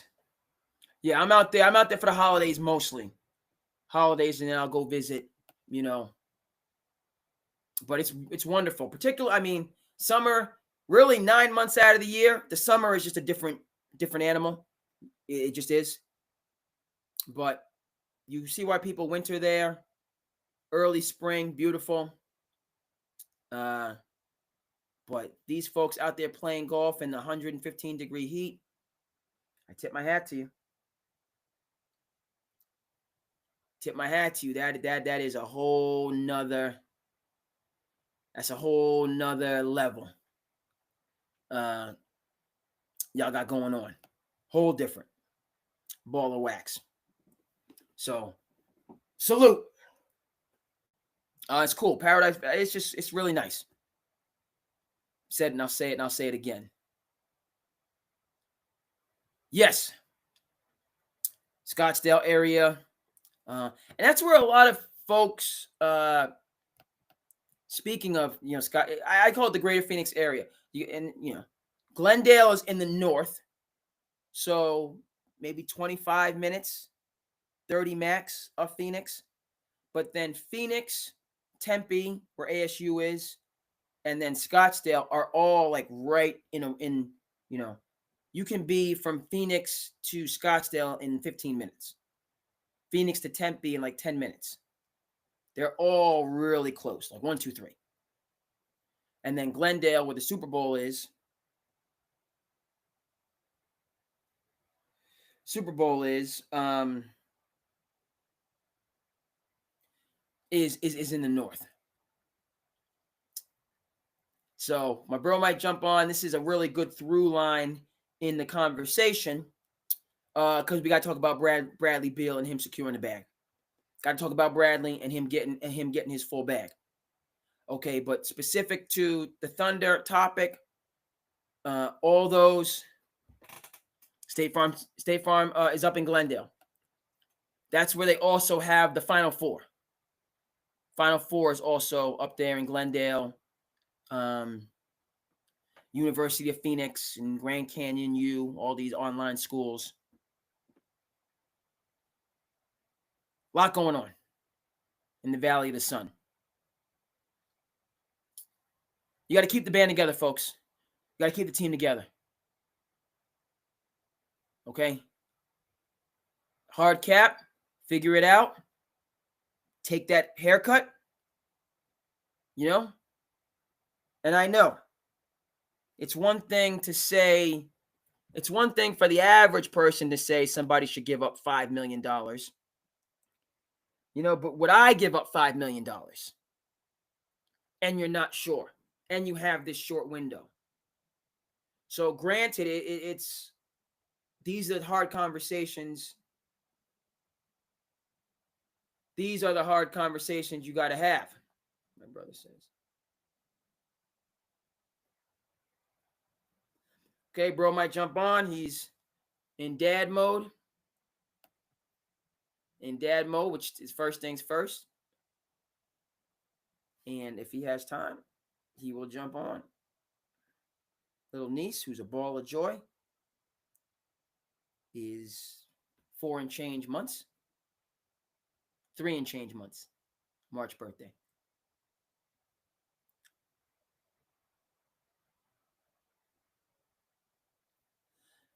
So, build it up. All right, let's talk about the Suns. A little different situation.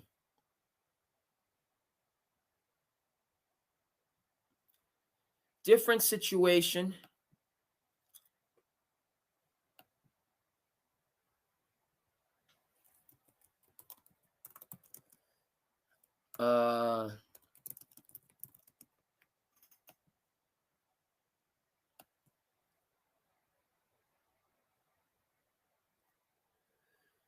Then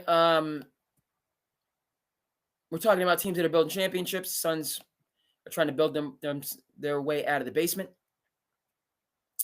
What the Suns are trying to do. Right? Whereas, no, this isn't a 4-year deal. Let's get it. Yeah, that's the deal. Can't really see it. It's on IG. I can't really extend it. That's not really great. Let's scroll down and see what we got. A lot of it is IG. That's a better shot.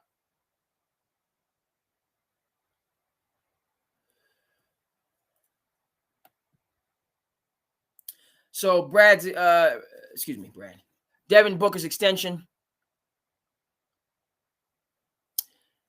Okay, 2 years, 145. Right? So essentially 70 some odd millions a year. Highest extension in NBA history, hold your applause.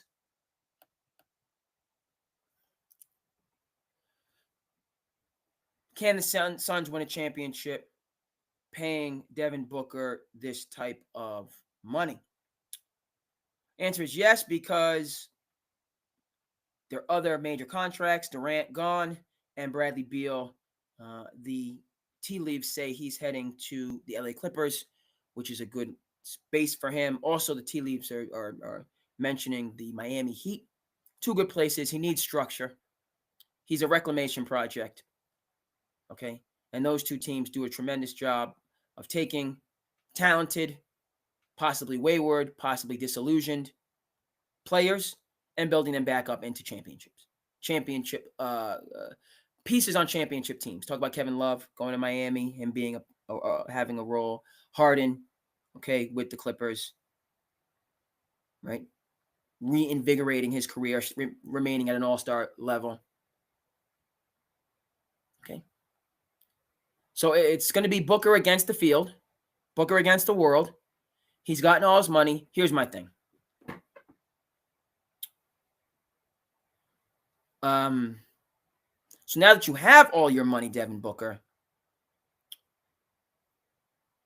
are you going to do what other stars do once they get all their money, which is demand to be traded to a contender? That's the next shoe that I'm waiting for to drop. Because it's chaos there. This is putting a smiley face on the chaos. Right? Chris talking about, Powell to Miami, which I love. Powell can be an all-star like he was this year, even though not selected. Help Miami to get back into because Miami with Powell and Hero and Bam. So Powell, in terms of the all-star game, is in a similar situation. Whereas, if Miami's going to have two all-stars, it's going to be Hero and Bam you're going to lean towards. It's going to be tough for Miami to have three all-stars, or any team to have three all-stars, unless they get to the top of the conference. Could the Miami Heat get to the top of the Eastern Conference under the capable leadership of Eric Spoelstra with this roster? I say yes.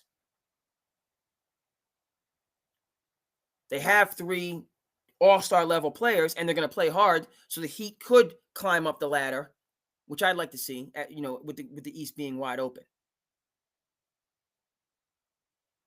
Running point for the Suns. Let's take a look. Who they have? I thought they had a kid out of Duke last year as their point guard.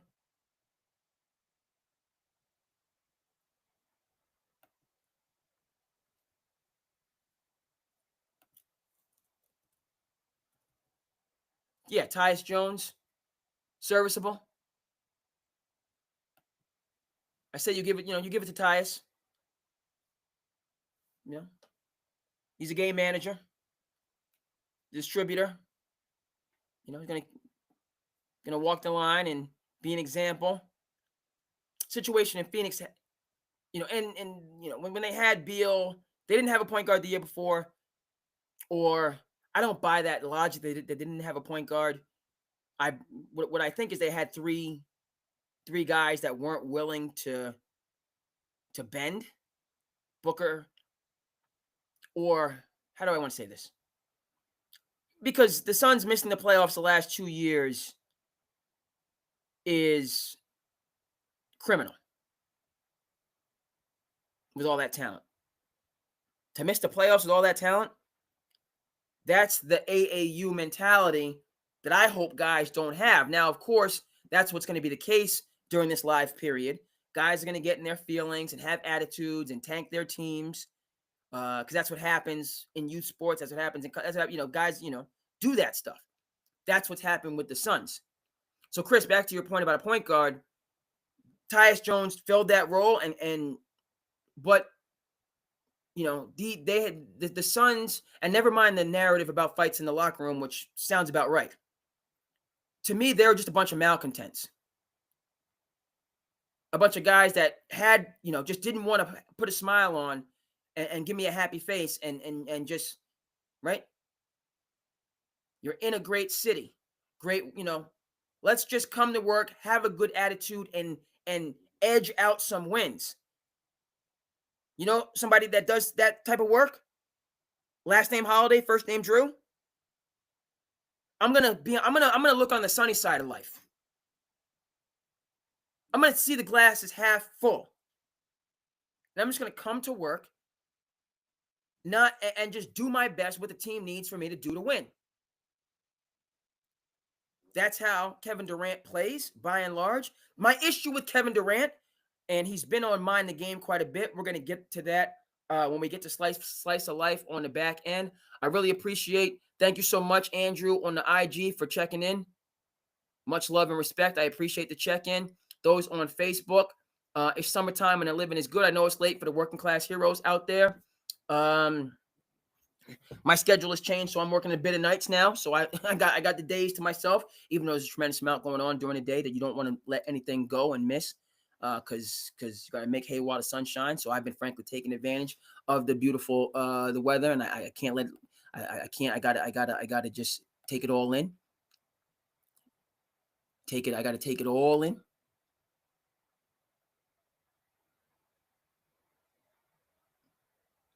Okay, so the Twitch is good. I went back. Twitch is on point.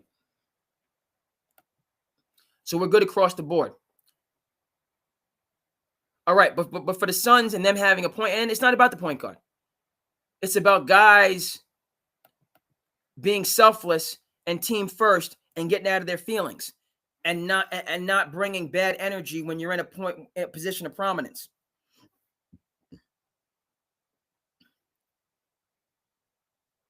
It's okay. You know, I got Kevin Durant. He's quiet. You know what I mean? But there's a difference between being quiet and being surly. Being quiet and being unapproachable. You know, Tim Duncan was quiet, but the San Antonio Spurs had a positive team culture with a quiet, lead by example leader.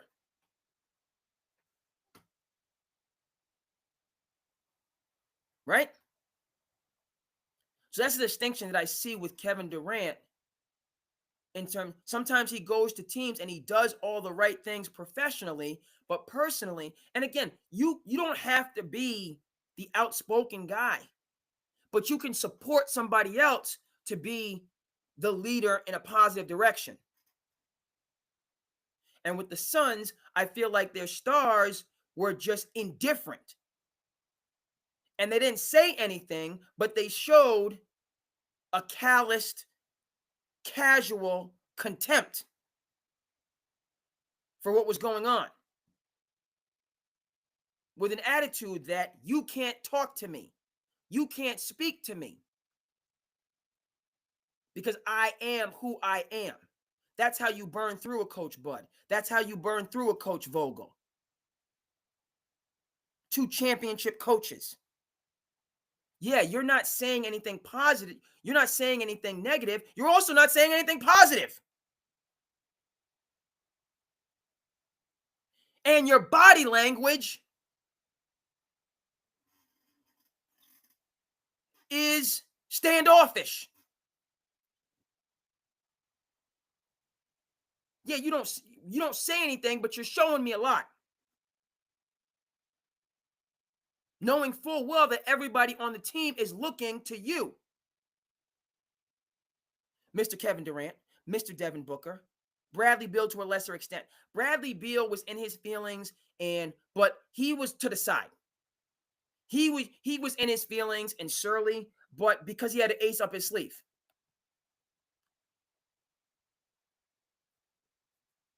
He was that way because he had an ace up his sleeve. Good point, Chris, about Hugo Gonzalez and Amari Williams. Yeah, promising young rookies. They got some go.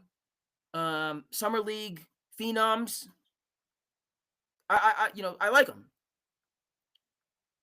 But my whole issue with Hugo and Amari is the same thing with the Dallas Mavericks now after they've been gifted Cooper Flag. You were a championship team with Luka, Dallas. You may be a championship team in 3 years with Cooper. You might be.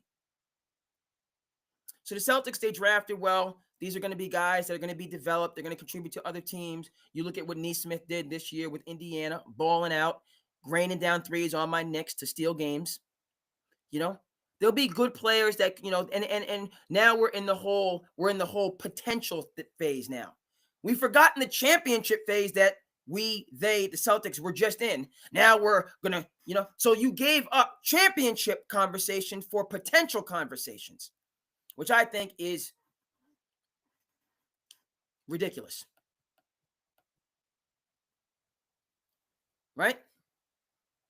Hugo, he's good, and he might, right? This is the same conversation that we were having a couple years back when Celtics got Kyrie, got Gordon Hayward, got Al Horford, and Jaylen Brown and Jason Tatum were the young lions with them that were stepping in with that team that could help them to help this team become championship grade. Then Kyrie was happy for one day, and then he went off, speaking of body language and team chemistry and how that affects everybody. Skipping Game 7 at home for the Celtics. All this subliminal stuff. The old Kyrie. Not the Kyrie under Jason Kidd's leadership, the other Kyrie. By the way, check out The Other Westmore. Really good book. I have it on Audible. I can't brag that I frankly it's poor that how much I don't read as much as I should. But The Other Westmore is doing a fantastic job in my view as governor of Maryland.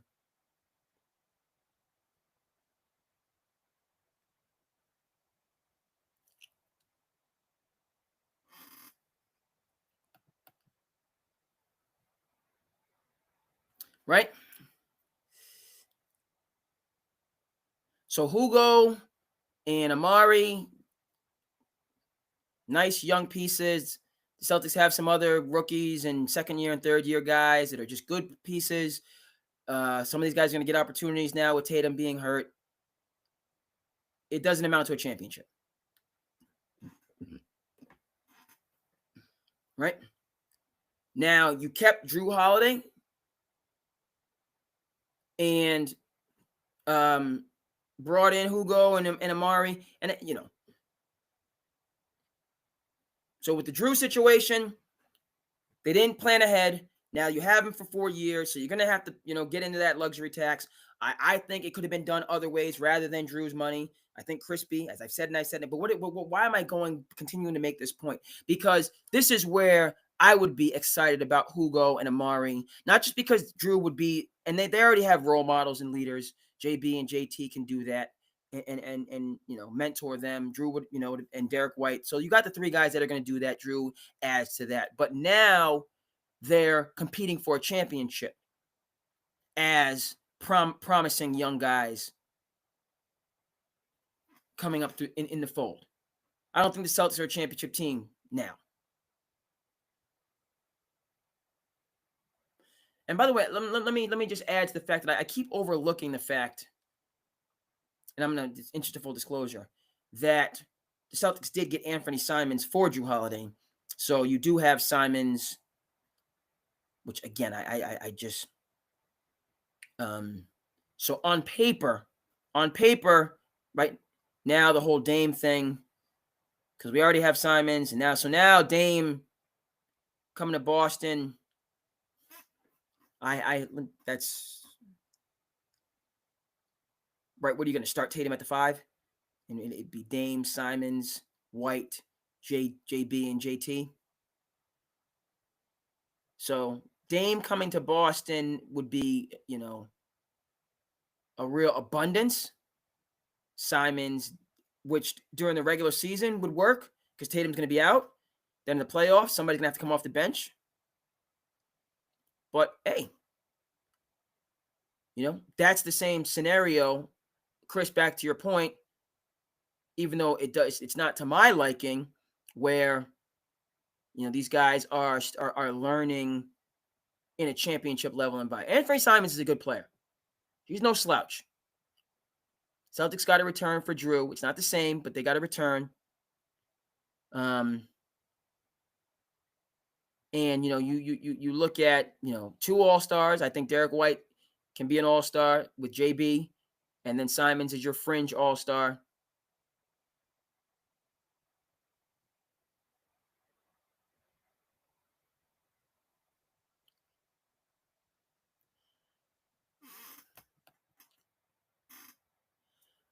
Chris, your point, Drew's medicals. Haven't seen that. He has injuries, and he's gonna. Drew's a guy that's gonna play 70 games. He'll play 70 games. So he'll have to sit his games out. He's not an Iron Man, i.e. a Mikal Bridges. I don't know about spotty. I don't know about a degenerative condition. I just think, he's gonna, he's in the same boat as OG or Anunoby for me.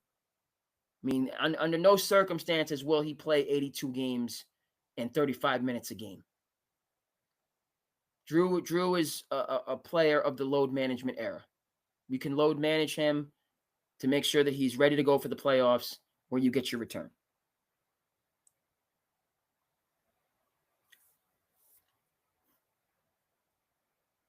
All right, so we'll see Amari Williams and Hugo, I wasn't factoring in Anthony Simons to the conversation. And, on paper, the Celtics, they're still in the mix. So some good opportunities. They'll develop into nice players. Back to the Suns and the mega deal with Bradley Beal. Bradley Beal, who wasn't happy not to be an all-star.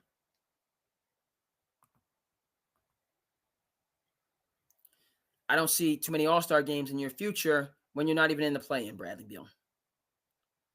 The reason that Tyler Hero was an all-star and Trae Young was not.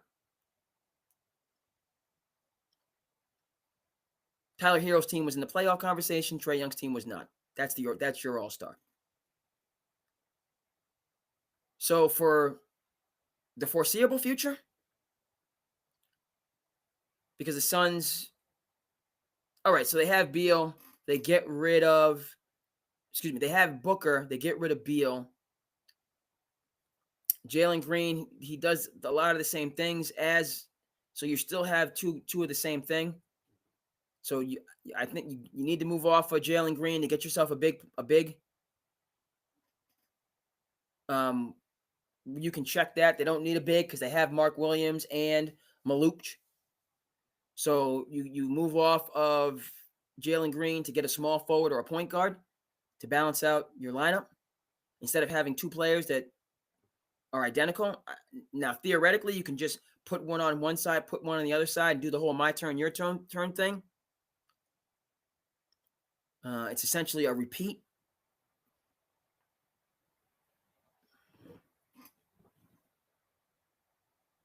Don't see them winning too much this year, or for the next few years as constituted. A talented team that doesn't, I just see a lot of guys moving in their own direction. Jalen Green has been a me player. Devin Booker, I just think he's, even though he's young, he's a younger guy, but he's just seen this so many different times. How many times can you see the same film and expect a different ending?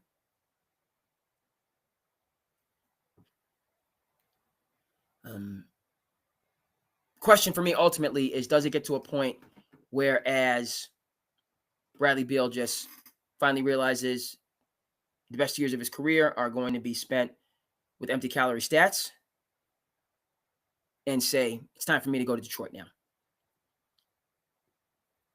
I want to go to Detroit to try to win a championship, and he got all his money. That's going to make it challenging for Detroit to keep. Well, certainly Cade would stay, but to keep, for Duren to get, to have three guys getting all that money, certainly Detroit, they're not printing money out there. Or is Devin Booker just like a George Gervin type of a player that just,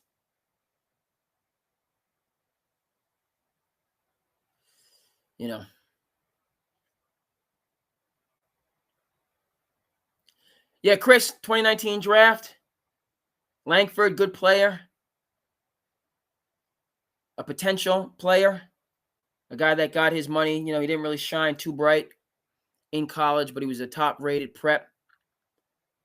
Hero would have been ideal for Boston. His game, the size he has as a guard. It wasn't to be. Tyler goes, and sets his sails in Miami, becoming an all-star, making the finals, so on and forth.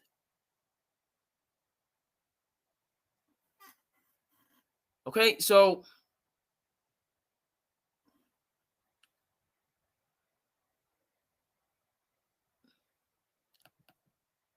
when they say you got to be careful what you wish for because you might get it, Devin Booker got all his money,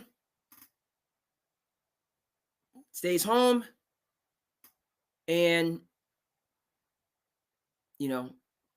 competes for the play-in tournament. Starts over essentially. Maybe he has the attitude that he wants to do that and just be a positive team guy and, start from scratch. Or maybe, it's kind of more the same of just indifference. He doesn't have to worry about KD, so he can average 30 plus. And just them lose.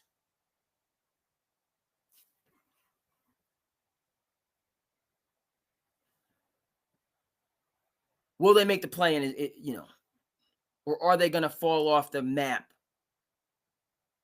and quietly tank? They've been a playoff team on paper for a couple years. To me, they're a playing team this year. Mark Williams can play. Jalen Green can play. Devin Booker can play. Tyus Jones, so they have. But, you bring up the, a good point with Jaden Ivey and Detroit, right, who was losing 20-plus games in a row over the last couple years with Monty Williams that didn't want to be there. Right, folks? But now you bring in J.B. Bickerstaff, a tried-and-true coach that's about that life, and you have Detroit challenging my New York Knicks in the first round. And on the doorstep to make a huge step forward this year. They got a coach that knows what he's doing, that's encouraging and building up the players, and the players are buying in, and the rest is history. So Phoenix, no, I don't have confidence in their coach because you just let go of two NBA championship level coaches for a no-name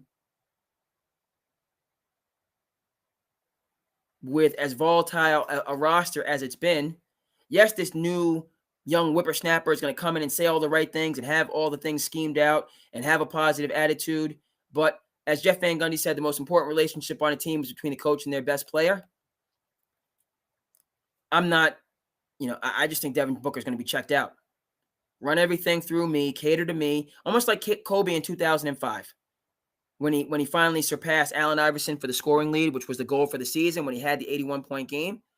But it was all about Kobe showing what he could do when everything revolved around them. The Lakers weren't even trying to win.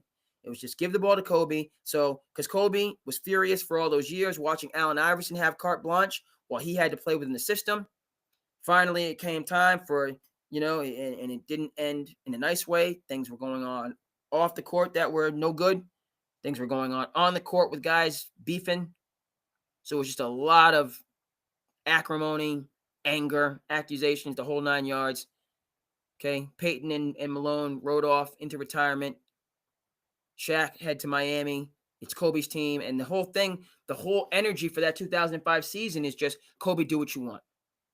You finally got a chance to just, and that was so you get an 81-point game, you get averaging 35 points a game and having, taken over for, taking it from Allen Iverson, who had it for all those years, right? So Booker, is that going to be the thing for him? Is he going to try to average 40 points just to do, just to really be fired up about doing something individual? And then everybody else, you just really, Mark Williams is there to, you're hearing these things from Ishbia and that, okay, so the Suns, we're going to be a defensive team. We're going to have this defensive identity and, we're really going to get,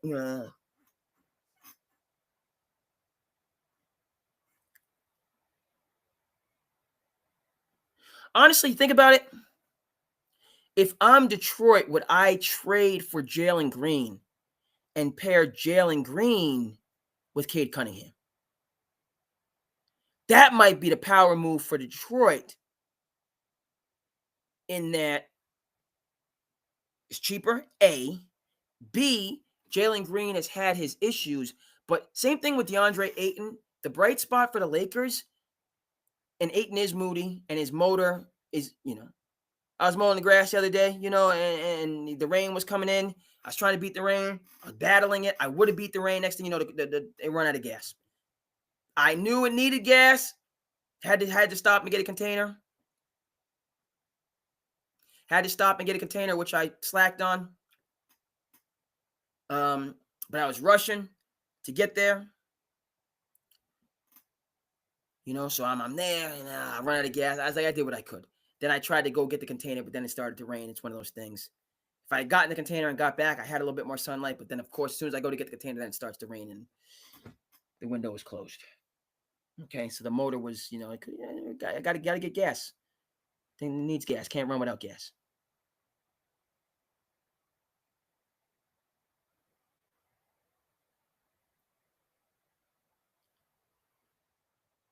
Folks, specific to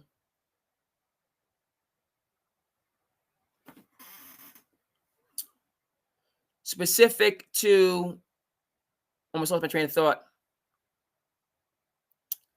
These moves and why Jalen Green to the Pistons will work, right? Because you trade Jalen Green, right?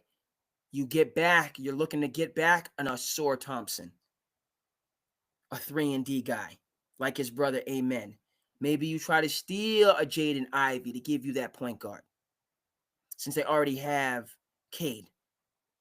That would be a deal where that would reset the Suns and the Pistons, because now I got Cade, I got Jalen Green, I got my 2 young Lions who can feed off of each other, right? They're the same class, 1 and 2.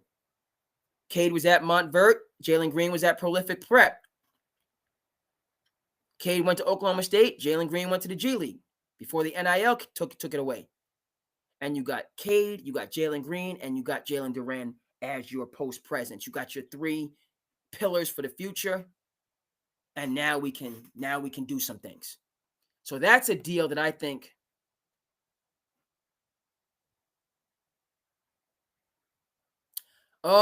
Chris coming through with more facts. Michael Thompson, former Lakers center, and Ayton, they're from the Caribbean, from the Bahamas. I like it.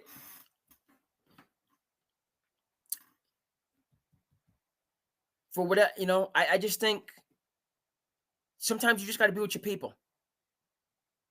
And if for whatever reason, Luka and Ayton, they seem to have, that's what I think. Those guys seem to just have a familiarity. They're both international players that have come here. But if Ayton and Luka, and that's what I'm banking on, those 2 can kind of motivate each other, and you can get, that's the thing with Ayton. And, you talk about the people in Portland waved him, they just waved him. And they were, waved. Right? But here's my thing with that. He's from the Bahamas. He played in Phoenix. It didn't work out. That's where it really should have worked.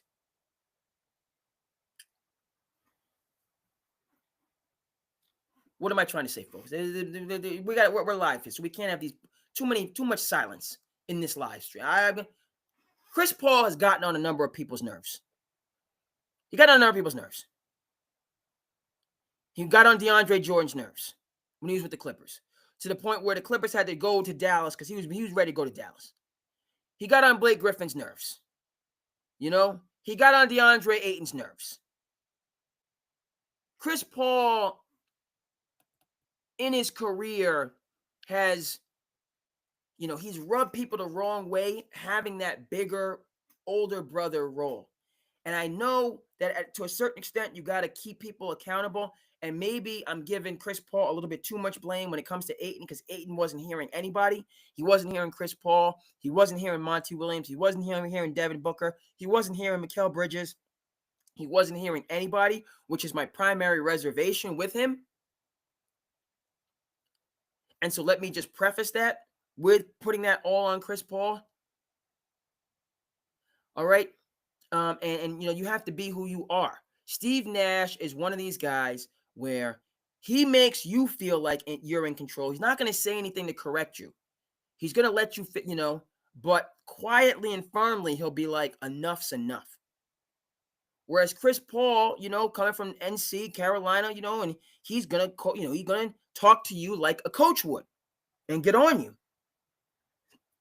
And it takes a certain type of personality to be able to hear that. Nash is going to just let people be themselves. And then when it kind of gets too close to being out of control, he might say something quietly, or there'll be a conversation with like leadership. And it won't come from Nash. It will come from the coach or from the GM or from ownership. Cut that nonsense out. But Nash, for all of, he's just going to be a good guy, high five, just all positivity. He's not going to call specific things out in the moment. Whereas Chris Paul most certainly will call things out in the moment. And he's not wrong for doing that. But at a certain point, you got to know when to back off. This was the situation with Marcus Smart and JB and JT. Because even though you were the bigger brother, they had the chips. They were the bigger brother. They were the future. You're supposed to guide and mentor them how they need to be guided and mentored too. And a lot of times, just sign of the times, they don't want to hear that older brother talk. They don't want to hear it. That's not, they don't, these young, they don't learn that way.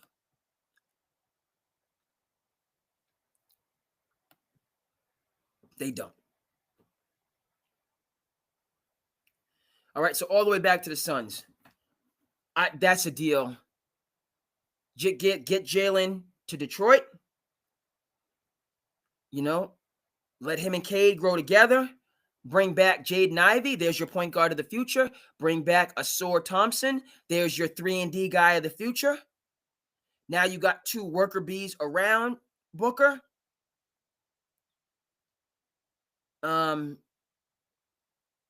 Mark Williams, serviceable center. Maluk, center of the future. Plumlee at the 4. Now you're building something. But just rolling out rolling out Green and Booker together, hoping it will work, hoping against hope. You already know. Over to the Lakers, to the point of Chris.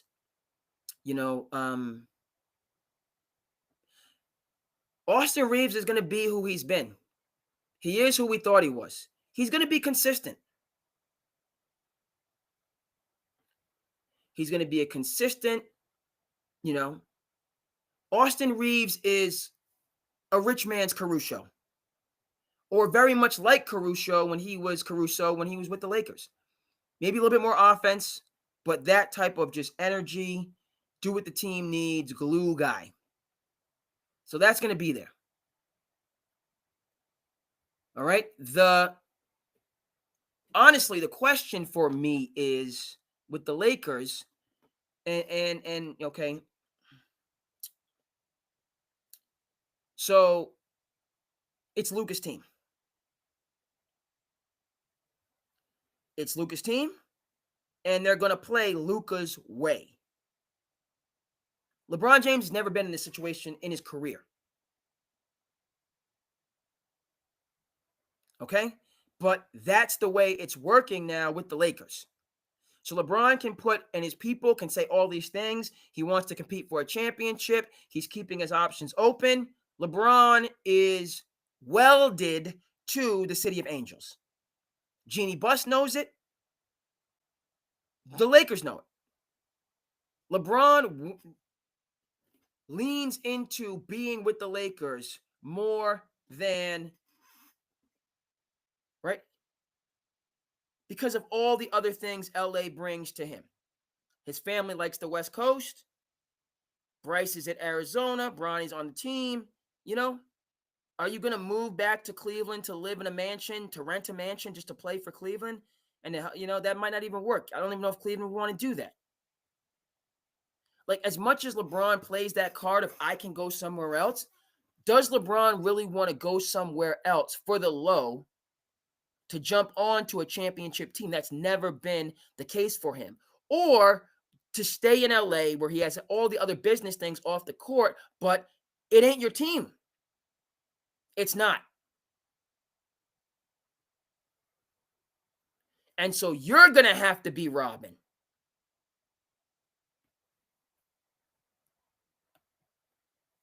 LeBron ain't never been Robin. He could say when he was with the Heat, particularly the first year, I will, of my own volition, do less. So you're not telling me. See, this is now this is some Sopranos for you right now. This is some Uncle Junior for you right now. right? Uncle Junior said, I wasn't asking, I was telling. Actually, he was asking. Because this was season 2, Uncle Junior, not season 1. When he was the guy. This is season 2, Uncle Junior, when he was most certainly not the guy. But in his mind, he's still thinking he's the guy. So I wasn't asking, I was telling. When he moved Bobby B up, Bobby Bacala. Uncle Junior said, I'm not asking, I'm telling. He was really asking because it was Tony's decision. But he can say that.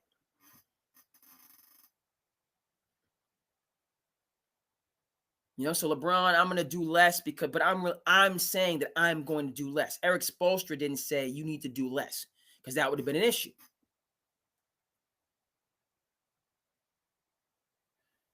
Okay? So my thing with the Lakers is back to Ayton.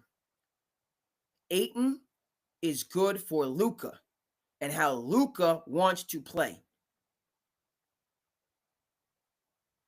He fits Luka's. And so really, LeBron, it's not a my turn, your turn thing like it was. Now, it is a my turn, your turn thing, as was the case in Dallas. But it was a my turn, your turn thing with Kyrie Irving knowing full well that, and it being established by Mark Cuban multiple times. Just so everybody knows, this is Luka Doncic's team. See, that's the quiet, uneasy, actual conversation taking place right now in LA. So the thing for this team is not whether Austin Reeves is going to continue to be the high energy, Tommy Point getting glue guy that he's going to do that. But now LeBron, you got to go and play off the ball. Because we're running the same, they're running the screen roll with Luka and Ayton. That's what they're getting down for the future. Both 26. This is the action. So LeBron, you got to be in the corner chilling. It's not we're going to run pick and roll with Ayton now. Then we'll run it with LeBron and see what he thinks. Then we're going to come back and run it with Luka. No. We're getting this thing established now with Luka and the pieces that he needs around him, i.e. Ayton. They also need a shooter in the corner, like a Kleber. Austin Reeves can do that. He needs his shooters in the corner to kick it out to. They're putting in the Luka offense. And LeBron is now in the Kyrie role, where when Luka wants to pass it to LeBron, then okay, now it's your turn. But it's not a my turn, your turn situation. It's not. It's not.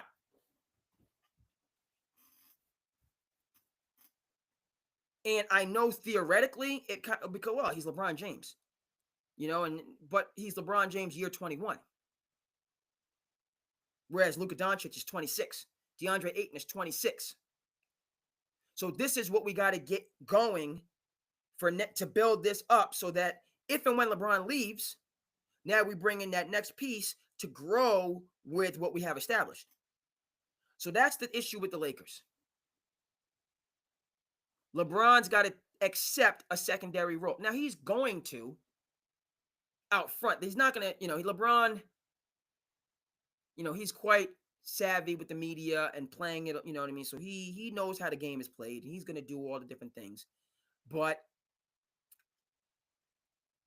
this is the curveball the Lakers have hit and are going to need to hit. Because, again, they didn't, this whole Luka Doncic thing, this gift of Luka Doncic, that wasn't the plan. They were building and making some progress. Anthony Davis had one of his better seasons, right? He was showing up to work, But you brought in JJ Redick because he's LeBron's podcast buddy. That's why you brought him in. He was somebody that LeBron, the talent that the Lakers had, too small of a picture. There we go. And that's the situation right there. That's the Lakers. Luka and Batman and Robin. Batman and Robin. There's no two ways about it, folks.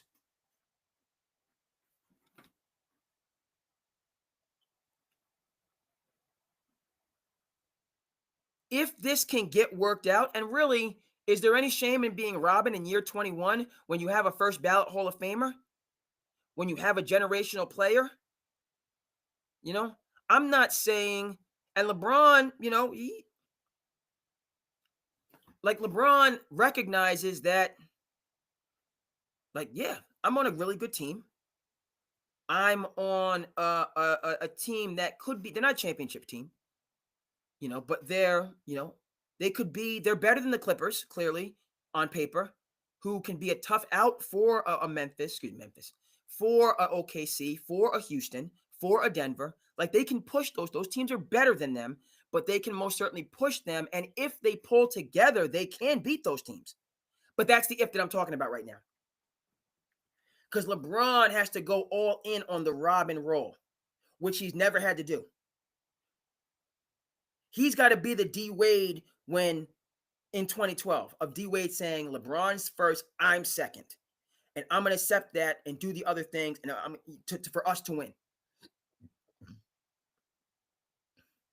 And he's got to be Robin. See, LeBron has, you know, those things have worked for LeBron historically when it's his Batman. Like, I think LeBron and Luka, they get see LeBron and Luka, and this is one of the things I got from the two Bills. Shout out to 30 for 30. Shout out to 30 for 30 in the classics. I didn't realize Bill Simmons. We're gonna get that when we get to Slice of Life, which is coming up. But Bill Simmons, I knew he did. And The Ringer is awesome, and he did Grantland, but I didn't realize he was a co-creator on 30 for 30. Which 30 for 30, I just can't put into words the meaning of it. I'm dating myself, but people will go back to Sports Century, what ESPN did at the turn of the century with Sports Century. Was just out of this world, and the 50 greatest athletes, and they did a biography for each single athlete. It's just tremendous. It's the reason why I pay the money for ESPN Plus, and I don't always watch it, but I'm going to continue to pay the subscription just because I might want to go back and watch Sports Century, and I have ESPN Plus, so I go back and I can get all my 30 for 30s, and I can get that sports because, you know, you can tell the Cape Cod, I've been talking to you for an hour and, you know, in 2 hours, and we no end in sight, folks. So I'm going to talk to you. It's a beautiful thing. My passion project, you know, all that stuff. But those Sports Centuries, it's like Ken Burns, his documentaries. I'll sit down and watch 10 hours of Ken Burns baseball and just love it. It's just how I'm wired. Other people, different, you know. But I didn't realize Bill Simmons was a co-creator. So shout out and respect to Bill Simmons on the 30 for 30. Okay. But back to the Lakers. The Lakers, if they pull together, if that okay, so you got LeBron, Luka, Reeves, Vanderbilt. Luka's the point guard, you know. Luka, Reeves, LeBron, Vanderbilt, Ayton. If that's their five, then they got some pieces off the bench. Right? That's their five. And so now LeBron is off the ball. Okay? It starts with Luka. LeBron is off the ball. That's right there, folks. It's not my turn, your turn. We're seeing how this works. No. It needs to be Luka, the quarterback, getting comfortable with his weapons. Not Luka and LeBron. It wasn't Luka and Kyrie. It was Luka with Kyrie. That's what took the Dallas Mavericks to the championship. And yes, over time, because Luka has shown, hey, Kyrie, like Luka and Kyrie, they vibe together. They're different, but they vibe together. And I see those same things with the Lakers. I see those same things. But when the rubber meets the road, folks, I'm hoping that LeBron can fall back.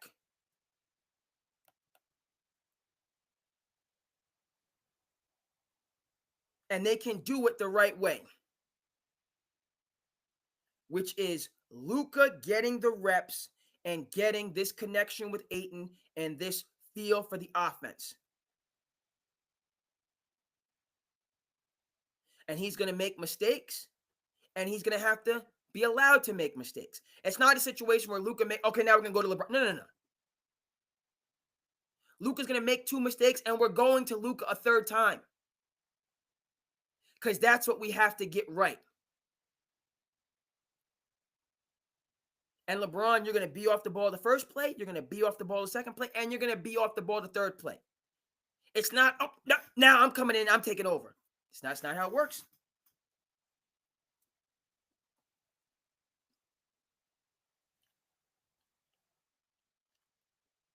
That's the Lakers this year. That's the calculus where they can. Chris, Lakers have the has him 7th in the West. That's a Lakers that's not unified. OKC, Houston, Denver. That's the top 3. Okay? Let me go ahead. We're going to keep this on the screen.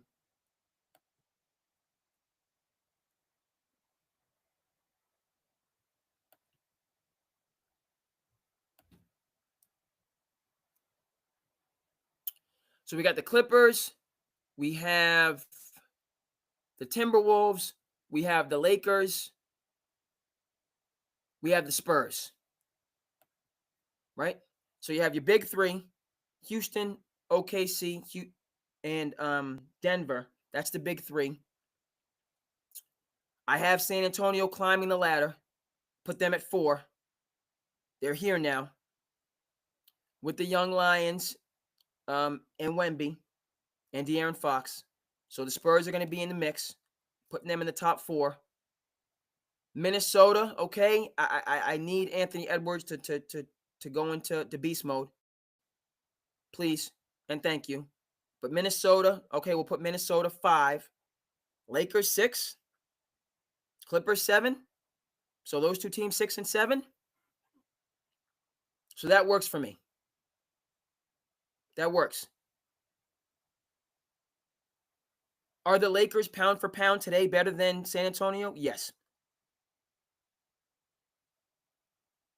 You tell me Luka Doncic playing in you tell me peak Luka.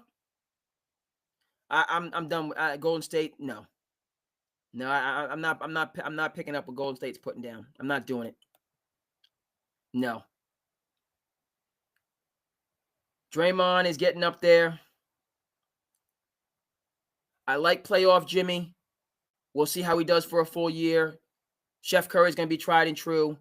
But the others, the Przorskis, who the heck knows with Kuminga? Who the heck knows with Moody? Draymond's getting older, Golden State for me, as constituted, is a play-in team and a first-round exit. The thing for Golden State is they might bring in Al, who's going to be a nice character guy.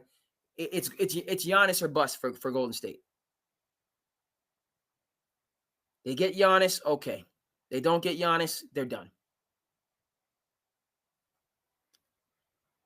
They can beat a Rockets team that's not ready, but if the Rockets team was actually ready and didn't blink, they would have lost that series. But there's no way they're beating the Rockets with KD or OKC after having won a championship or Denver that's been reloaded. And I think they would give the Spurs a little bit of go because they're young, only because they're young. But at the end of the day, De'Aaron Fox is going to lead them, so they're not going to crumble. Stephen Castle's coming from the Danny Hurley tradition, so he's about that life. And Dylan Harper under the Ron Harper's son. So even though he's a rookie, he's not scared. So San Antonio has dogs that are going to hunt with Greg Popovich as the godfather, their culture, their tradition. So Golden State's not going to mad dog them. They'll give them some go, and then San Antonio will once San Antonio matches their level and takes it to a whole nother level, they just don't have it for me. When teams really go to that next level, I just see them staying in that current gear, which is no shame. They're just old.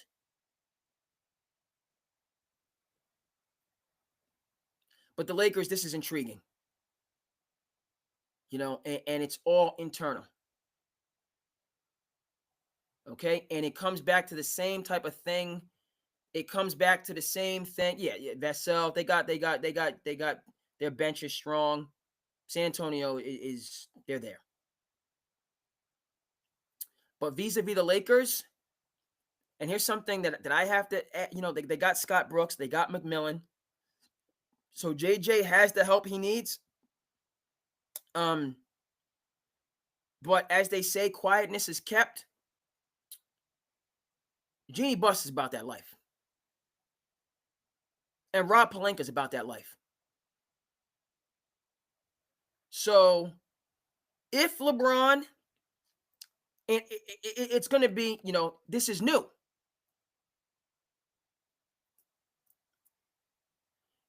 This is new. And everybody, it's just uncharted territory. But, LeBron is Robin. LeBron has to be Robin.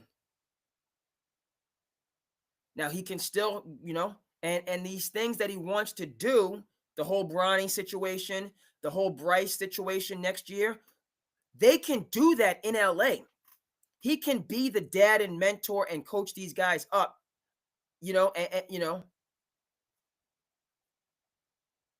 right? But he's got to give up the rock. He's got to give up the rock. I'm you know what I mean? He can do it. I think the loss of power is shocking to anybody that's a power broker. Shout out to the power broker. Shout out to Bob Caro. Classic Pulitzer Prize winning novel.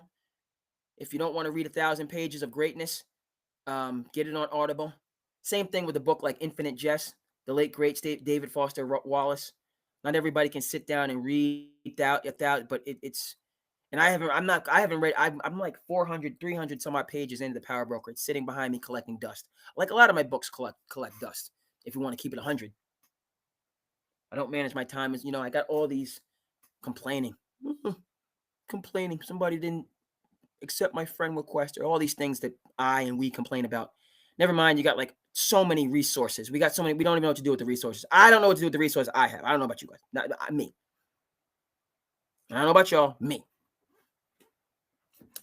So I got like 300 pages in the Power Broker and got busy. It's one of these things you think about it, and it's like, because I remember I had a professor at college that made a statement, and he was one of these luminaries that you get a chance to rub elbows with when you're in college. It kind of changes just your paradigm. Like you meet people that are like the real deal. Also puts a little bit of fear in your heart when you meet people that are like legit. Like they're really competent, really hardworking. They have, everybody has flaws, but they have discipline to mitigate their flaws. It's a frightening thing as well as being an awe-inspiring thing. But I remember the professor, he mentioned, he's like, because he's, these people, the professors that are like literally walking computers, they teach all these classes, then they grade all these papers. This professor was old school, pen and paper, did not believe in Scantron. So you're teaching a bunch of classes, then you're grading all these papers, then you have all of this academic work that they do, publishing, writing papers, and then they have then they're still curious people. He's like, oh yeah, so at the time, like I'm reading 5 books at once. And you're just like, but how do you do that? Like I read, I read 15 pages, I read 10 pages, or whatever it is, wherever the total is of each book. And I just go through them all collectively. By the way, that's how Ken Burns makes his documentaries these days. He doesn't make one documentary a year. He makes 10 documentaries in 10 years with his team. Ken Burns, another one of my heroes. Right? So he takes the long view, which he's mastered because his projects take 5 years to do. So and this is, speaking of full circle point with Ken Burns, documentary, he's just awesome. First of all, he he's learned from the Coen brothers, which is that if you want to go fast, go alone. If you want to go far, go together. African proverb. So Ken now, his projects are co-directed. Lynn Novak, he does projects. He co-directs these projects. So it's half the workload. So we can both do more.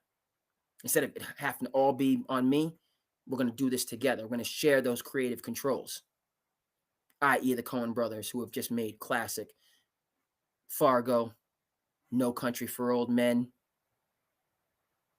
Oh Brother, Where Art Thou, Intolerable Cruelty. Just their catalog, Barton Fink, if you go back, like the Coen brothers, they just keep, whether it be an indie classic or an Oscar award-winning film, it's just, well, there's two of them. It's not one, it's two. You have two directors for each project, not just one.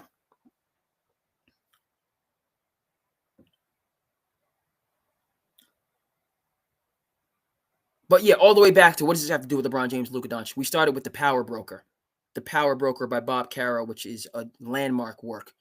It's about Robert Moses, who was a political kingpin in New York in the 20s, 30s, 40s. He actually lived on into like the 70s, 80s, and just about what is the substance and the essence of political power? Where does it come from? And like once you peel away all those layers of the onion, like many times it's one person at the core that's controlling so much. So the power brokers in the world, like LeBron, never want to give up power. That's just natural. Okay, no king wants to give up the throne. You might have to, but you don't want to. Well, that time has come for LeBron and the Lakers. It's arrived. Right? The torch needs to be passed now. Not next year, not we'll see, now. Okay? I don't think that's in debate for serious basketball people. I don't think so. Never mind. And like it's not diminishing anything about LeBron. He's all NBA. Like he's 41. He's older. We get all that. He's still an all NBA level talent. Now you talk about it and him walking on the court and doesn't do what he does as much defensively, and you know what I mean. And yeah, but those minutes when he can lock in, and now that later on in his career he's scoring easier, not just shooting the threes. I feel like LeBron, his three-point efficiency went up after he played with Ray Allen. It's my view. Not that he was a good three-point shooter. He became markedly better after his time with Ray Allen. I think they had a connection and together, working together.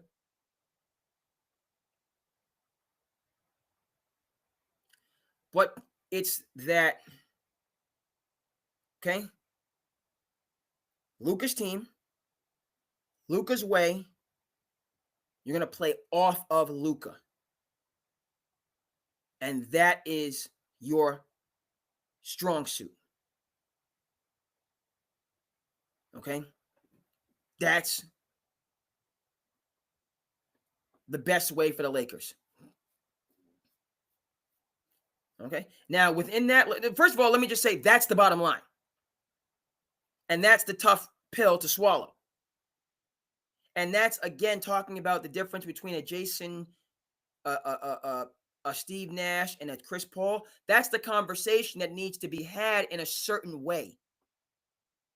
Not just me, just a guy saying it, which on the surface of it would be offensive. Even though I'm 10 toes down that it's a fact. But the conversation needs to be had in a certain way. Jason Kidd masterfully was able to have those conversations in the way that they needed to be had in order for the Dallas Mavericks to break through and make it to a championship, NBA Finals, ahead of schedule, and knock the Phoenix Suns out when they were in the championship window. The list goes on and on. Jason Kidd was able to have those conversations. JJ Redick, much younger, I don't know. Frankly, the answer is, I'm just going to say, I don't know. Jason Kidd, not just what he did as a player, but Jason Kidd, not just, it took him years, a decade plus, right? A decade to get to the point where he could be that type of leader. Had the opportunity in New York, had the opportunity in Milwaukee, then 4, 5, 6 years as an apprentice. Then he comes back to the big chair. Took him a decade. Okay, so JJ, boy genius, meaning he did really well the first year in terms of them having a high seed. Okay, good. But no. This is a conversation for Rob and Jeannie. Okay, about how the business is going to get done. Okay? And like Luka, LeBron, they seem to have respect for each other. There's obviously going to be times where there's going to be, but what I'm reassured that they seem to just, it's too, there seems to be that good energy between them, which is to the point where Luka, Luka's the type of dude that Luka, go ahead, LeBron, Luka will be unselfish at times too. He has that in him. Let's make that clear. And, I think LeBron, like, it's reciprocal.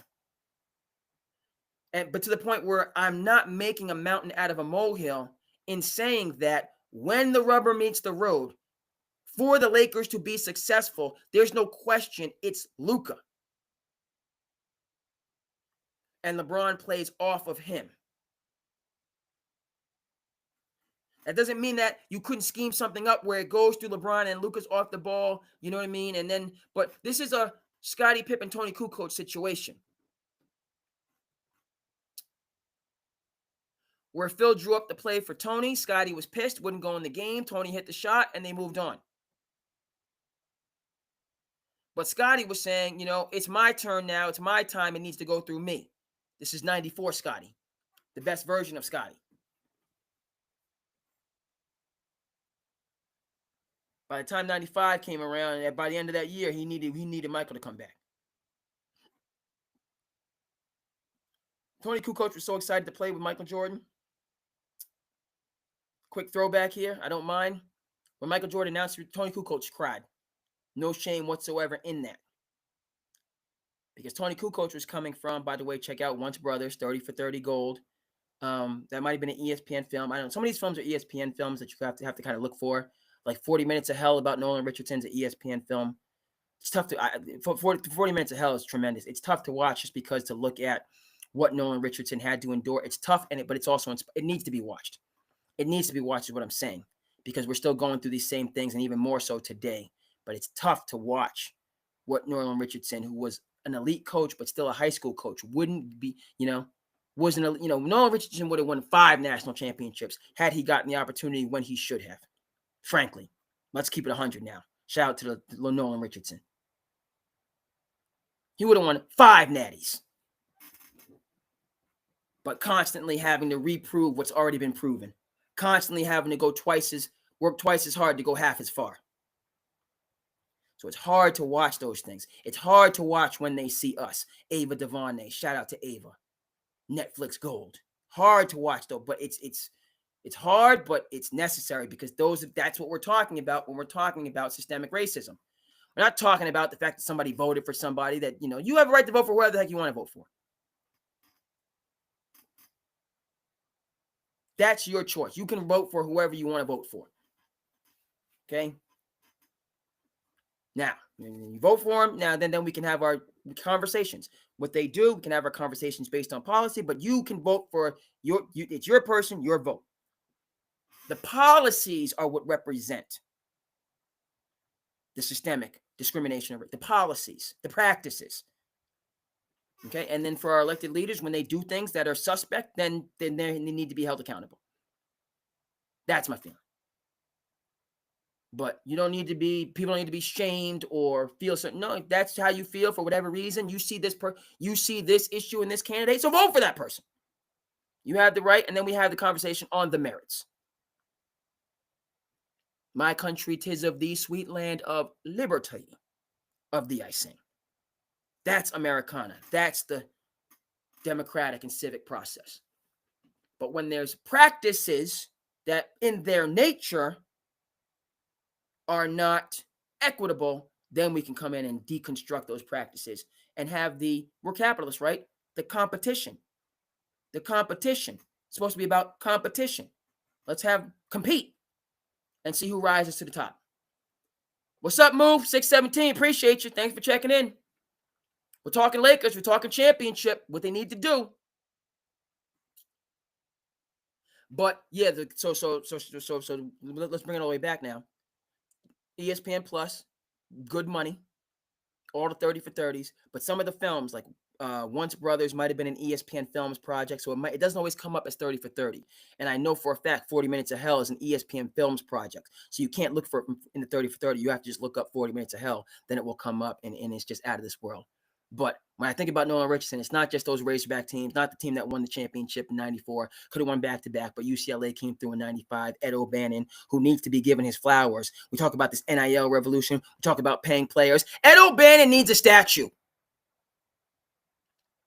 Needs to be a statue for Ed O'Bannon on the UCLA campus, on wherever the heck the NCAA is, wherever that's, organized, wherever Charlie Baker is holding court and doing a very good job, by the way, just like he was a very good governor of Boston. Governor of Boston.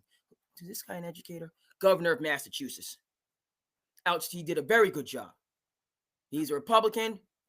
Did a great job getting through the pandemic, a number of things, keeping Massachusetts number one in the nation, education. He was on point. I thought he would have been a strong candidate nationally in politics. He decided to take over the NCAA, and now he's making power moves with the NCAA, saying, all right, it's enough. We're going to pay players, and we got to get this NIL worked out, and we got to get this transfer portal worked out. We got to get some organization here and bring back some stability. That's Charlie Baker's leadership, and he's making some good strides. It's going to take time, but he's on the right track. But at the NCAA headquarters, statue of Ed O'Bannon. Because he was talking this same talk 30 years ago. And what was he done? He was scapegoated. He was an outcast. He's the Curt Flood of college sports. That's who he is. And he needs his flowers. Quick, fast, and in a hurry. Ed O'Bannon. Okay, back to Nolan Richardson and 40 Minutes of Hell. Hard, it's just hard. Okay, to see how he was just passed up again and again and again and again before finally getting his opportunity. And then he gets his opportunity in Arkansas. He was skeptical, it's a very conservative culture, but, that's where he got his opportunity, and he rained down natties. He rained down natties. But always kind of, people were reticent. Not all. Bill Clinton was in the building when they was winning. But certainly took, there was a Muhammad Ali situation where some of his prime years, he was not afforded what he deserved to do more winning. Okay, but all the way back, so the connection there, Once Brothers, Tony Kukoc, he cried when MJ reached, because he wanted to play with the greatest of all time. Now we got a chance to win 3 championships with the greatest of all time, so it worked out. But that just goes to, he wanted to play in the late, great Drazen Petrovic. Oh, Drazen. Oh, the Nets. What we could have had with Kenny Anderson, Drazen, and Derek Coleman. Oh, my God. It wasn't to be, but what we saw was poetry in motion. When you go to Brooklyn, Drazen's jersey's retired. Yes, sir. Yes, sir. We saw the future. We got a glimpse of the future. Because that was the championship team right there. Under the leadership of Chuck Daly, too. Oh! It's a championship. The late, great Draws. The late, great Petro. Petro for 3. Got it. Got it. Yes, sir. Okay, so we 245 in, folks. No end in sight. We still got to do NFL, and we still got some MLB. So saying we in the building tonight. Half an hour though, because we 2 o'clock we break it down, but we in the building right now. No 2 ways about it. Early 2 as we break it down. We break it down. We gotta check in with Big Ben. Early twos. So, but for the Lakers, like this is the dance of this year. Is the transfer of power from LeBron to Luka sooner rather than later. To start the season would be good. And just this balance, and this is all right, and just growing. Luka coming into that primary role. LeBron, that secondary role. No shame in it. Okay. And recognizing, bottom line, that this is the best situation for everybody, LeBron included. Not in Cleveland, not in New York. Those things aren't working. In theory, you can say it. In 2K, it makes sense. In reality, it makes no sense. None. Never mind the roster reconstruction that has to happen with those teams that are already on the doorstep in Cleveland and New York or wherever else he wants to go. Because he's going to go to a contending team that's already on the doorstep. That's going to have to reconfigure. So that's, do you want to do that in year 22 or 23? No. Okay, the business interests rooted in LA. Okay, all those things that you can do. Right now, you're gonna split your own money. You're gonna go from 7x, 8x, whatever it is, being in LA to 4x, 3x, 1x, trying to do the same things in a different market, a smaller market, an obscure market. No, that doesn't make any sense. And then the next generation coming up, family is there, right? You're a parent, once your kids get used to something, it's just good. They've been in LA, that's where their friends are, all the rest of that stuff. They like it there. So it just makes more sense for everybody to stay together. The whole Bronny development thing, there's nothing we can do that. Bronny can develop. Everybody's all eyes on Bronny and Cooper. It's early morning on the East Coast, so we're already into Thursday. Left Coast, you'll be there soon enough. We can do the whole Bronny journey. And not just that, we can do the Bryce journey too. All on the Lakers. Bring in Bryce next year. The James gang is together. Simba is learning from Mufasa. Okay, all the while, Luka is, having the reins and leading, guiding the ship. Ayton is giving you, right?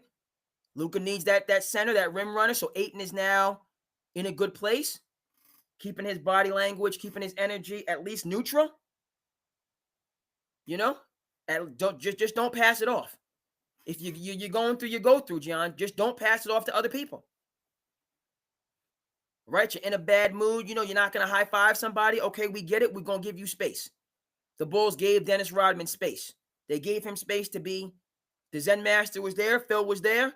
So, Dennis, you can be Dennis. And Michael Jordan signed off on it, and it worked. Dennis is not going to be Horace Grant. He's going to be Dennis Rodman. We're going to treat. What did Shanahan tell Uncle Shannon? Uncle Shannon's on vacation. Ocho on vacation. We looking for them to get back. We don't play hate around here. We congratulate. We looking for Nightcap to get back. By the way, your man Hushmanzada held it down. Okay? Big Body Joe, big Body Joe, that Big 3 MVP, that Joe Johnson held it down in their stead. They had to they take their vacation. They had to get some time off. Because once they come back in July, they going straight. Nightcap and Club Shay Shay going straight till next June. Be careful what you wish more, folks. Okay? Uncle Shannon had his ups and downs. He's hanging in there. I respect it. The good times and the bad times. You got to keep pushing. Keep pushing. You know what I mean? But he's built something there, not dependent on the next person. He was a co-builder on Undisputed, which was out of this world. I wish Undisputed was still on the air because it was awesome. Okay? Ebony and Ivory. Right? That would be the ultimate if we had Undisputed and Nightcap and Club Shay Shay. Now, I don't know if Uncle would be able to do all that because that's, I think it worked out that he did just the 2-on, you wouldn't, that would have been Herculean on a whole nother level, right? Because Nightcap is Nightcap, meaning so Nightcap, even though, these are Nightcap hours. And the call time for Undisputed was like 3 a.m. So that might not have been tenable to have Nightcap and still be doing 5 days of Undisputed. So maybe it worked out for the best.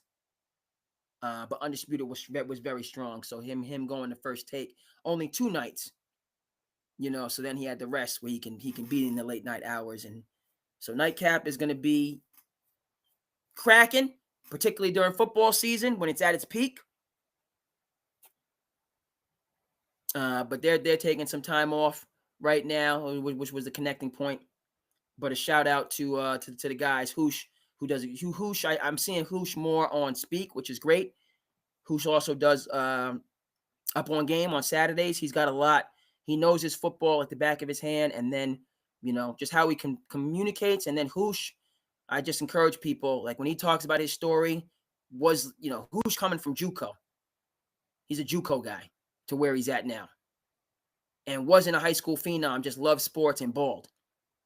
Sports is something that kept him in school. When he didn't have sports, he was kind of wayward. Sports was his foundation. He just got into JUCO and was just hungry. And they was like, we need this guy. And he just eye test. People were like, who's that guy? They wasn't there to see Hoosh. They just got there. Like, who's he? Oh, we need him. I was like, all right, Hoosh, sign me up. I'm ready to work. Okay. Next college. I think he was at Oregon. I'll double check that. Might not have been. No, he was at one of the Pac-10 schools. I forget which one. Balled out, Cincinnati Bengals, said sign him up. He's like, I'm ready to work. And that's how he built his NFL career. Just always being ready, but not being a phenom. So a lot of great content that is respected. The connecting point back to the Lakers, tenuous. Maybe they're all in LA. Maybe that was my connecting point. But this is what I'm looking to see. It can be done. Go ahead and get it done. The egos have to be massaged. I get it. But it can be a rising tide for everybody. They can be a competitive championship team in a very competitive Western Conference with Luka finding a new home and building it up, that he's good. LeBron still competing for championships. He's good. He wants to create a bridge. Shout out to Jaylen Brown and the Bridge program. We'll get some of that in Slice of Life. So they're good. Win-win across the board, folks. It's all good. It is all good. All right, we have to talk Major League Baseball, folks, in the last 30 minutes or so that we have in this episode, and we're doing Slice of Life. We have to talk Major League Baseball because I am thrilled. I don't know if I can take any kind of credit, but SandCity has been saying this. We can check the receipts going back a time. So, you pat yourself on your back. Who are you? You know what I mean? Who do you think you are? All that type of talk. Let me just get, because I bumped. So let me just get my shot right.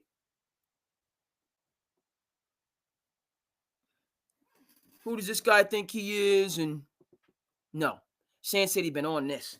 And it's not just because I'm a Cape League guy. Shout out to the Cape League. We've had rain the last couple of days, but when this rain goes out, we stand true to the Cape League. What am I talking about? All-Star Game is going to...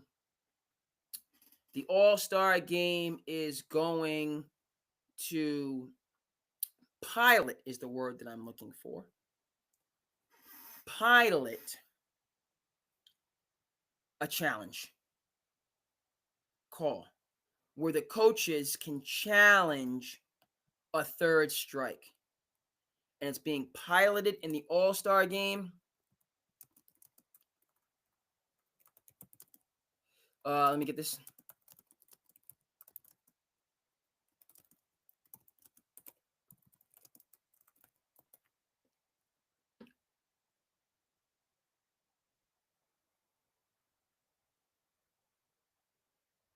Okay, hold on. So let's get this.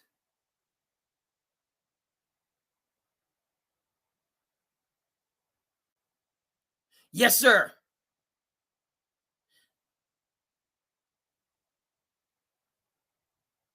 Yes, sir. At first, I thought I saw automated umps, which I'm not for. No. No. We need human beings. Take me out to the ball game. Take me out to the crowd. Buy me some peanuts and Cracker Jacks. I don't care if I ever get back, 'cause it's root for the home team. This is awesome, folks. We need it. When I say we need it, one of the things I follow on Twitter, a lot of great content on Twitter, a lot of just madness too. God, people are just losing it. I don't need all that. I don't know why. And this is what happens. Like, I don't even like those posts. People fighting, people going crazy on airplanes, people fighting at gas stations, just madness. Like, somebody get some woosah, please. And I'm like, why is it just, and I don't, but I how do I want to put this? I shouldn't like any of it. Maybe that's what's happening. But sometimes I'll click the link to just save the link, to just go back and refer to it. But it just keeps putting, I don't want to see people at their worst. Right? I work as an educator. One of the things we say in education is, by and large, you see people at their best. They want to achieve certain things. I'm trying to do this. I'm trying to do that. I want to be on varsity. I want to make honor roll. I want to be on National Honor Society. I want to get us. They have goals, and you're there to help them. Yes, they have to go through the rite of passage. They have to, but you're there to help guide them as their own. You see people at their best, generally speaking. Police see people at their worst, just going through it, losing their minds. And I see there's too much of that I catch on the X. Too much madness. Need more hugs and de-escalation. Now, that said, one of the things that I do follow, which is awesome, is the ump auditor, where they just show umpires and third strikes or missed calls. And it's tough. Those are, I'm a referee. I referee basketball, but I say, listen, you're only as good as your last whistle. Only as good as your last call. You got to get it right. Particularly, in money time. Under 4 minutes, but most certainly under 2 minutes in a close game. You got to get it right. If you mess up a call, they will not have the time to recover. You can't swing a game. Right? Doesn't happen all the time, but it happens. You got to get it right. So the ump auditor, those called third strikes that are wrong, it's just, it's tough. So I've been, baseball, do we need pizza boxes for bases? No. We didn't need that. Okay, so no, we don't need pizza boxes for bases. I will concede starting extra innings with a runner on second base. I would say make it the 11th inning. Give us a 10th inning of just regular baseball. And if after the 10th inning, then, I don't like it, just start. No. Let's keep playing baseball. Let's keep playing the game. And then in the 10th inning, maybe even the 11th, then we can put the runner on second to speed this thing up. But I don't like it to start with. So the pizza boxes, no. And the other thing with the pizza boxes is, these guys, they already have the scruffy. It's not the right term, but they have the protection for their glove. Where's this guy's semantics and grammar? I don't care how long I've been doing this. You got to get the semantics and the grammar right. Ridiculous. They have a guard for their hand. So they wear a glove, so when they're sliding, you don't have to worry because you use your hands. Jam in your finger, sprain, break, whatever the case may be. So you can take off. You don't have to, you know what I mean? Because you slide, but you kind of you got to brace yourself. No, I'm taking the heck off, diving into that bag. Because I got the protection. So I feel a little bit more confident. So the pizza boxes, no, we didn't need to make the bigger bases. That, no. 20-second shot was done wonders. Speeding the game up, keeping it going, keeping it moving. That's done wonders. I didn't like them getting rid of the shift. No, hit it somewhere else. My issues were with the pizza box bags and with the shift. Do something else. I don't like getting rid of a formation it's a formation. We're stacking up the box here. Run there. I'm telling you where to hit. Okay? Launch angles and strikeouts are home. No. Play baseball. Good old Honus Wagner baseball. Slap a single. Move a man over. Not home run or bust. Everybody ain't Babe Ruth. Okay? Don't like them getting rid of the shift. Pizza box. I've said that enough. I'm so thrilled about this. I don't know what to do with myself. They brought it into tennis almost 10 years ago, where they have it. It's just so cool, where you can see where the ball goes out and you get a couple challenges. It just makes the match so much better. We get it right. Never mind the technology, which is super cool, where you can like literally see the ball bounce. Shout out to Wimbledon, coming championships going on. But this for baseball, an automated ball strike challenge is so awesome. It's not about me as a referee. It's not about you as an ump. It's about the game and getting it right. If I mess up a call, I messed up a call. Call me out. If you're a good referee, if you're a good ump, you will admit you were wrong. You're wrong. Get it right the next time. We're not infallible. We are stewards of the game. We're an arbiter of the game, tasked with adding surplus value. We're there to make the game better. Okay? Not mess up the game with bad calls and not interject ourselves and be the spotlight. People always, you're making it. No, I'm calling the game. Make your calls. Stand firm in your calls. But make sure those scales are balanced. A lot of times, if you don't call, you're letting the game get out of control. You call things, you're making it about you. I get all that. That's just a part of the psychology of sports more and more. Say what you say. That's a part of it. Say all those things. But when I'm reffing, okay, try not to have bunny ears, rabbit ears. You say all that stuff as long as it's inbounds. Keep talking. I'm making sure the scales are balanced. So if I gave this team this call on this side, they're getting the same call on the other side. It's consistent. So that, as my mentor told me, a mentor who's been great, supports this show, always encouraged me. Got to think about that. Think about a lot of people that do the grimy stuff. There's some, don't worry about the grimy folks. Worry about the people that really encourage you and put you in position to be successful, because that's what allows you to keep the energy to do the work that you're going to need to do to outmaneuver the grimy folks. That's how we have to do it.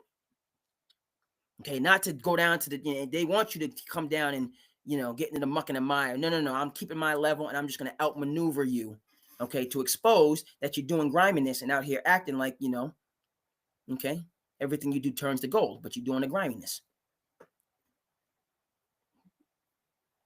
So this is awesome for baseball. Third strike challenge. Challenge it. Or a ball strike challenge. And if you get it wrong, you lose it. But if you get it right, you keep it. Awesome. Because again, on Twitter, beyond some of the madness that's out there, when you see that ump auditor, like, it's just crazy. Like, no, that's ball 4. It's not strike 3. You took away an at bat. I only get 4 of these. You took one away from me. No, baseball can do better. And baseball is doing better. So super pumped for the automated ball strike challenge in the All-Star game. And then shout out to Matt, like this coming on board next season. It's just good for baseball. It's good for baseball. And this is the type of things that people, people, okay, so the game is 5 minutes longer, or the game, you got it right. I can wait. I'll wait an extra 5 or 10 minutes for it to be done right. Okay, rather than, we got to rush, and some thing, throws the game, and we don't get the, a great game is sullied. Shout out to Game of Thrones. Shout out to the Unsullied. All right, folks, SandCity Sports, we moving and grooving right now. It's a beautiful thing. It's a beautiful thing. So let's do our slice of life. Let's get it cracking. Couple number of things to get to on slice of life.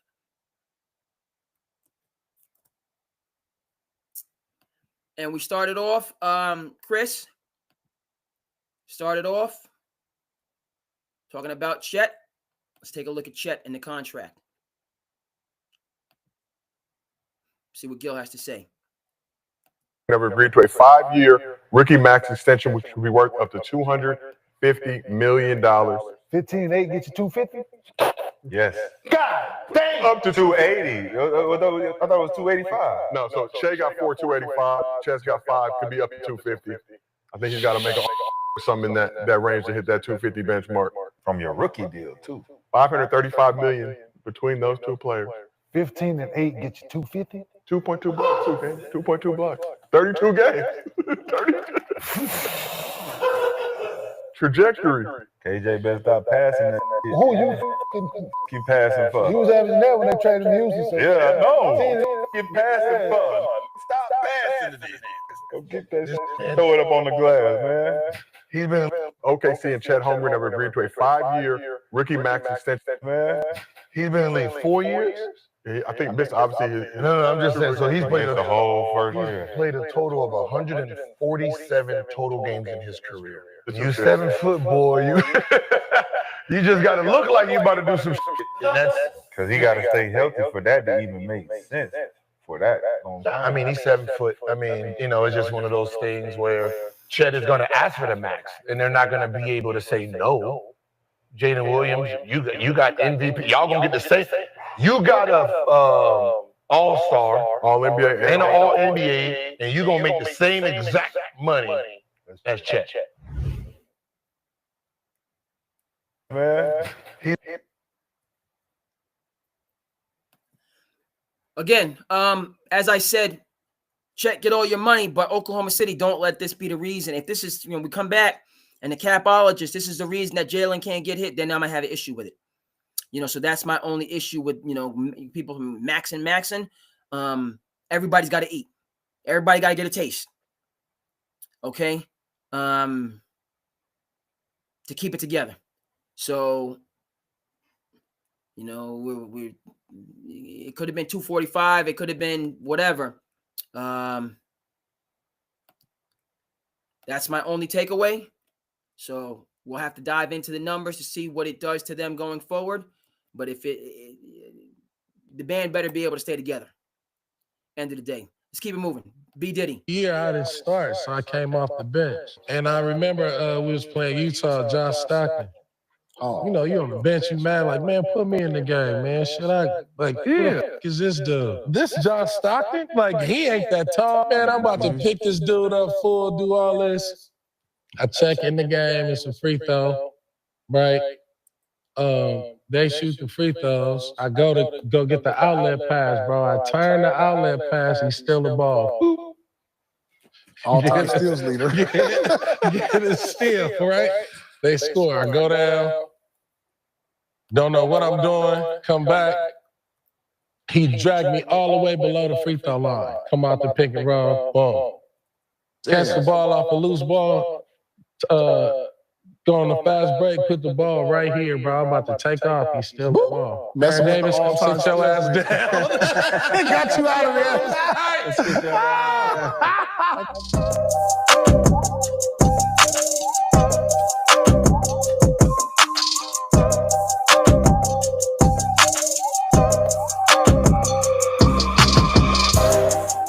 Hey, just quickly on that, I'm a John Stockton guy.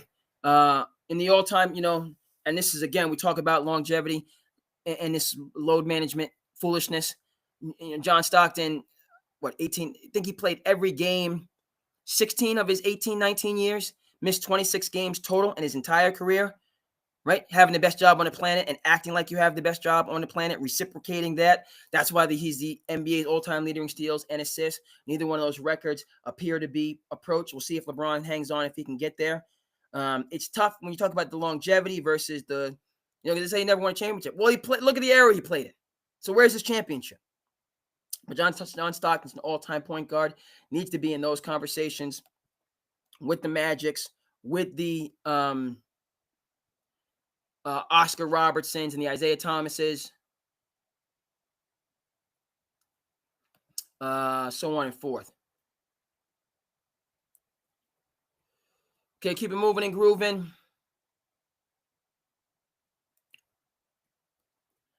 Number of things to get to on the sports side of it. We talked about solid work that's going on Mind the Game. Talked a lot about LeBron tonight. Stand by those takes, but also respect, again, him being in LA and what he's able to do. I let you guys down in a way, and then I think about everything that happened. Come on, man. We had a 3-star roster. The cap is taking 3 stars. Played 16 games together. We balled out every game we played together. That's one. You could go down the list and add all these things. And for me, I end up feeling like I'm making excuses. Reality is, from my perspective, I felt a little bit like I let everyone down, but then I realized there was so much to me. And I just wish I had more of a chance to develop as a coach. I think so too. I just think your hands were tied too many times. You had to be a principal more so than anything. You know what I'm saying? Like, you just couldn't inject your basketball. You know what I'm saying? Just everything that you have basketball. I don't feel like you could inject that into everybody the way that we all envision. You know what I'm saying? Just because of the distractions, COVID, injuries. More than anything, I think it's injuries. I feel like we had a good chance to win that first year. Well, we were injured. James should have been playing. He was on one leg. Kai was out. Jeff Green was in and out. Yeah, so I think more than anything, I think we had a great chance to win it that year or step on the line. But yeah, it's just life.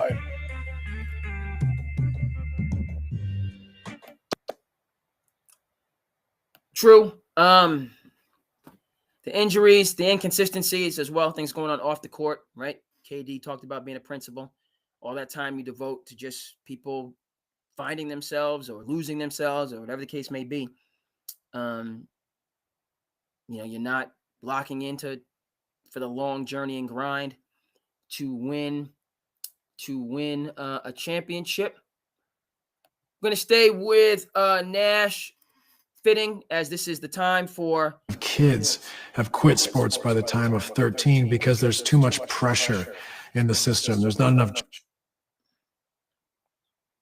joy or fun, not enough childhood involved in youth sports. It's alarming, and it's something that I feel very passionate about, not just from the athlete development component, but from developing the health and wellness of our kids and our communities. Sports is such an incredible tool that offers us a place to learn, to grow, to find out who we are, to make friends, teammates, to collaborate. So many gifts that allow us to succeed in life. Pressure in the system. There's not enough joy or fun, not enough. Two things he noted there: the joy, the fun, right? Again, this is the time. We touched on it a little bit, that we got to in this episode. But SandCity, we're going to be talking about the live recruiting period, EYBL, the Nike folks, the Three Stripes Adidas folks, the Under Armour. This is taking place right now. So the Cooper flags, the next Cooper flag is being established right now in these tournaments. Marcus Spears Jr., son of Marcus Spears, who you know on ESPN, is doing some things. But, within that, you're still a kid and you still... right? You might be 6'7", 6'8", 210, but you're 13, 14. So those two things have to develop concurrently, but we want to just prioritize that one supreme competency, their athleticism, to the default of their actual development as human beings and it's a recipe for disaster. So we got to do a better job on that. And then for the young people, they're young. They need guidance. So help to guide them. 2-3 more. I know we're pushing up against the 2 o'clock hour, but we got to do what we got to do. Speaking of the journey. Right. So I started to cry after 12 and 14. Boston had 2 picks in the lottery. I worked out for them like 3 straight days. Gil's keeping it a buck. Golden State killed that workout, killed Portland. They had the 18th pick. Then I thought Boston was going to pick me one of their 20th picks, and they went to Joseph Forte. And then Sacramento said I wouldn't get past them if I ever got close to 25. And then so I was like, oh man, took my Portland shorts off. You had shorts for the teams you thought were going to draft. Yeah, I had like 4 pair of shorts on, and we're just removing them. Fuck. Yeah. So basically, the bandwagon Gil thing. Yeah. And then NBA draft. Okay. When 25 came, my dad's having a draft party, and I said, let me go ahead and get drafted first, and I'll show up like I'm a star. Sacramento, Gerald Wallace. Worked out for him like 3 straight days. Golden State killed that workout, killed Portland. They had the 18th pick. Then I thought Boston was going to pick me one of their Gerald Wallace.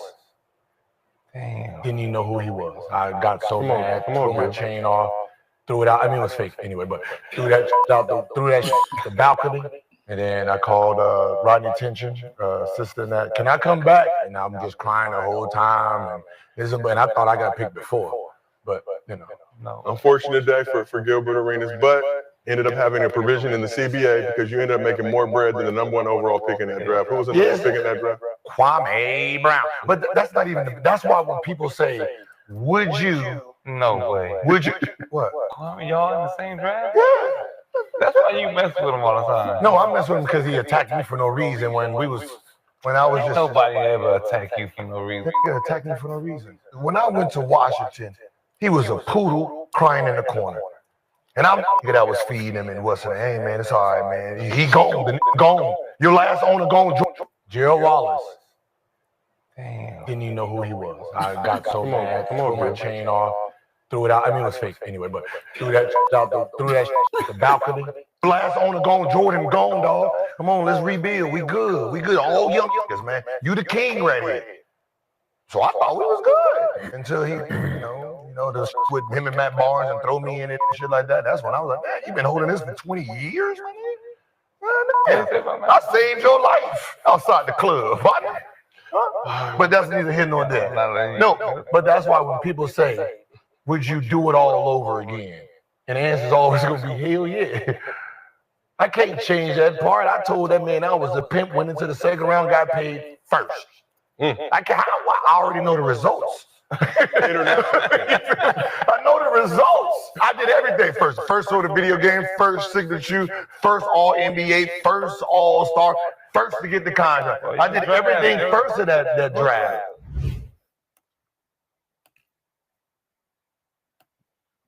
I know we're running a little bit of overtime here, but no lies detected, right? The end result was what? All those firsts. But where was he on a draft night? So the young folks that's out there right now in the recruiting period and working hard and doing the right things, you may feel like it's not being recognized. Okay, continue on doing the work, doing it the right way, being consistent, disciplined, those pro habits that you're building up. Okay, because that's how, not the crying on draft night and the disrespect. That sometimes we don't realize what a blessing those things are, because that's the fire that just doesn't dim when you get disrespected or looked over.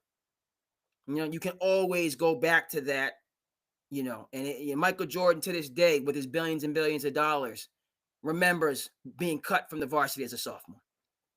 To this day, okay? There's no doubt about it. All right? And that's the fire that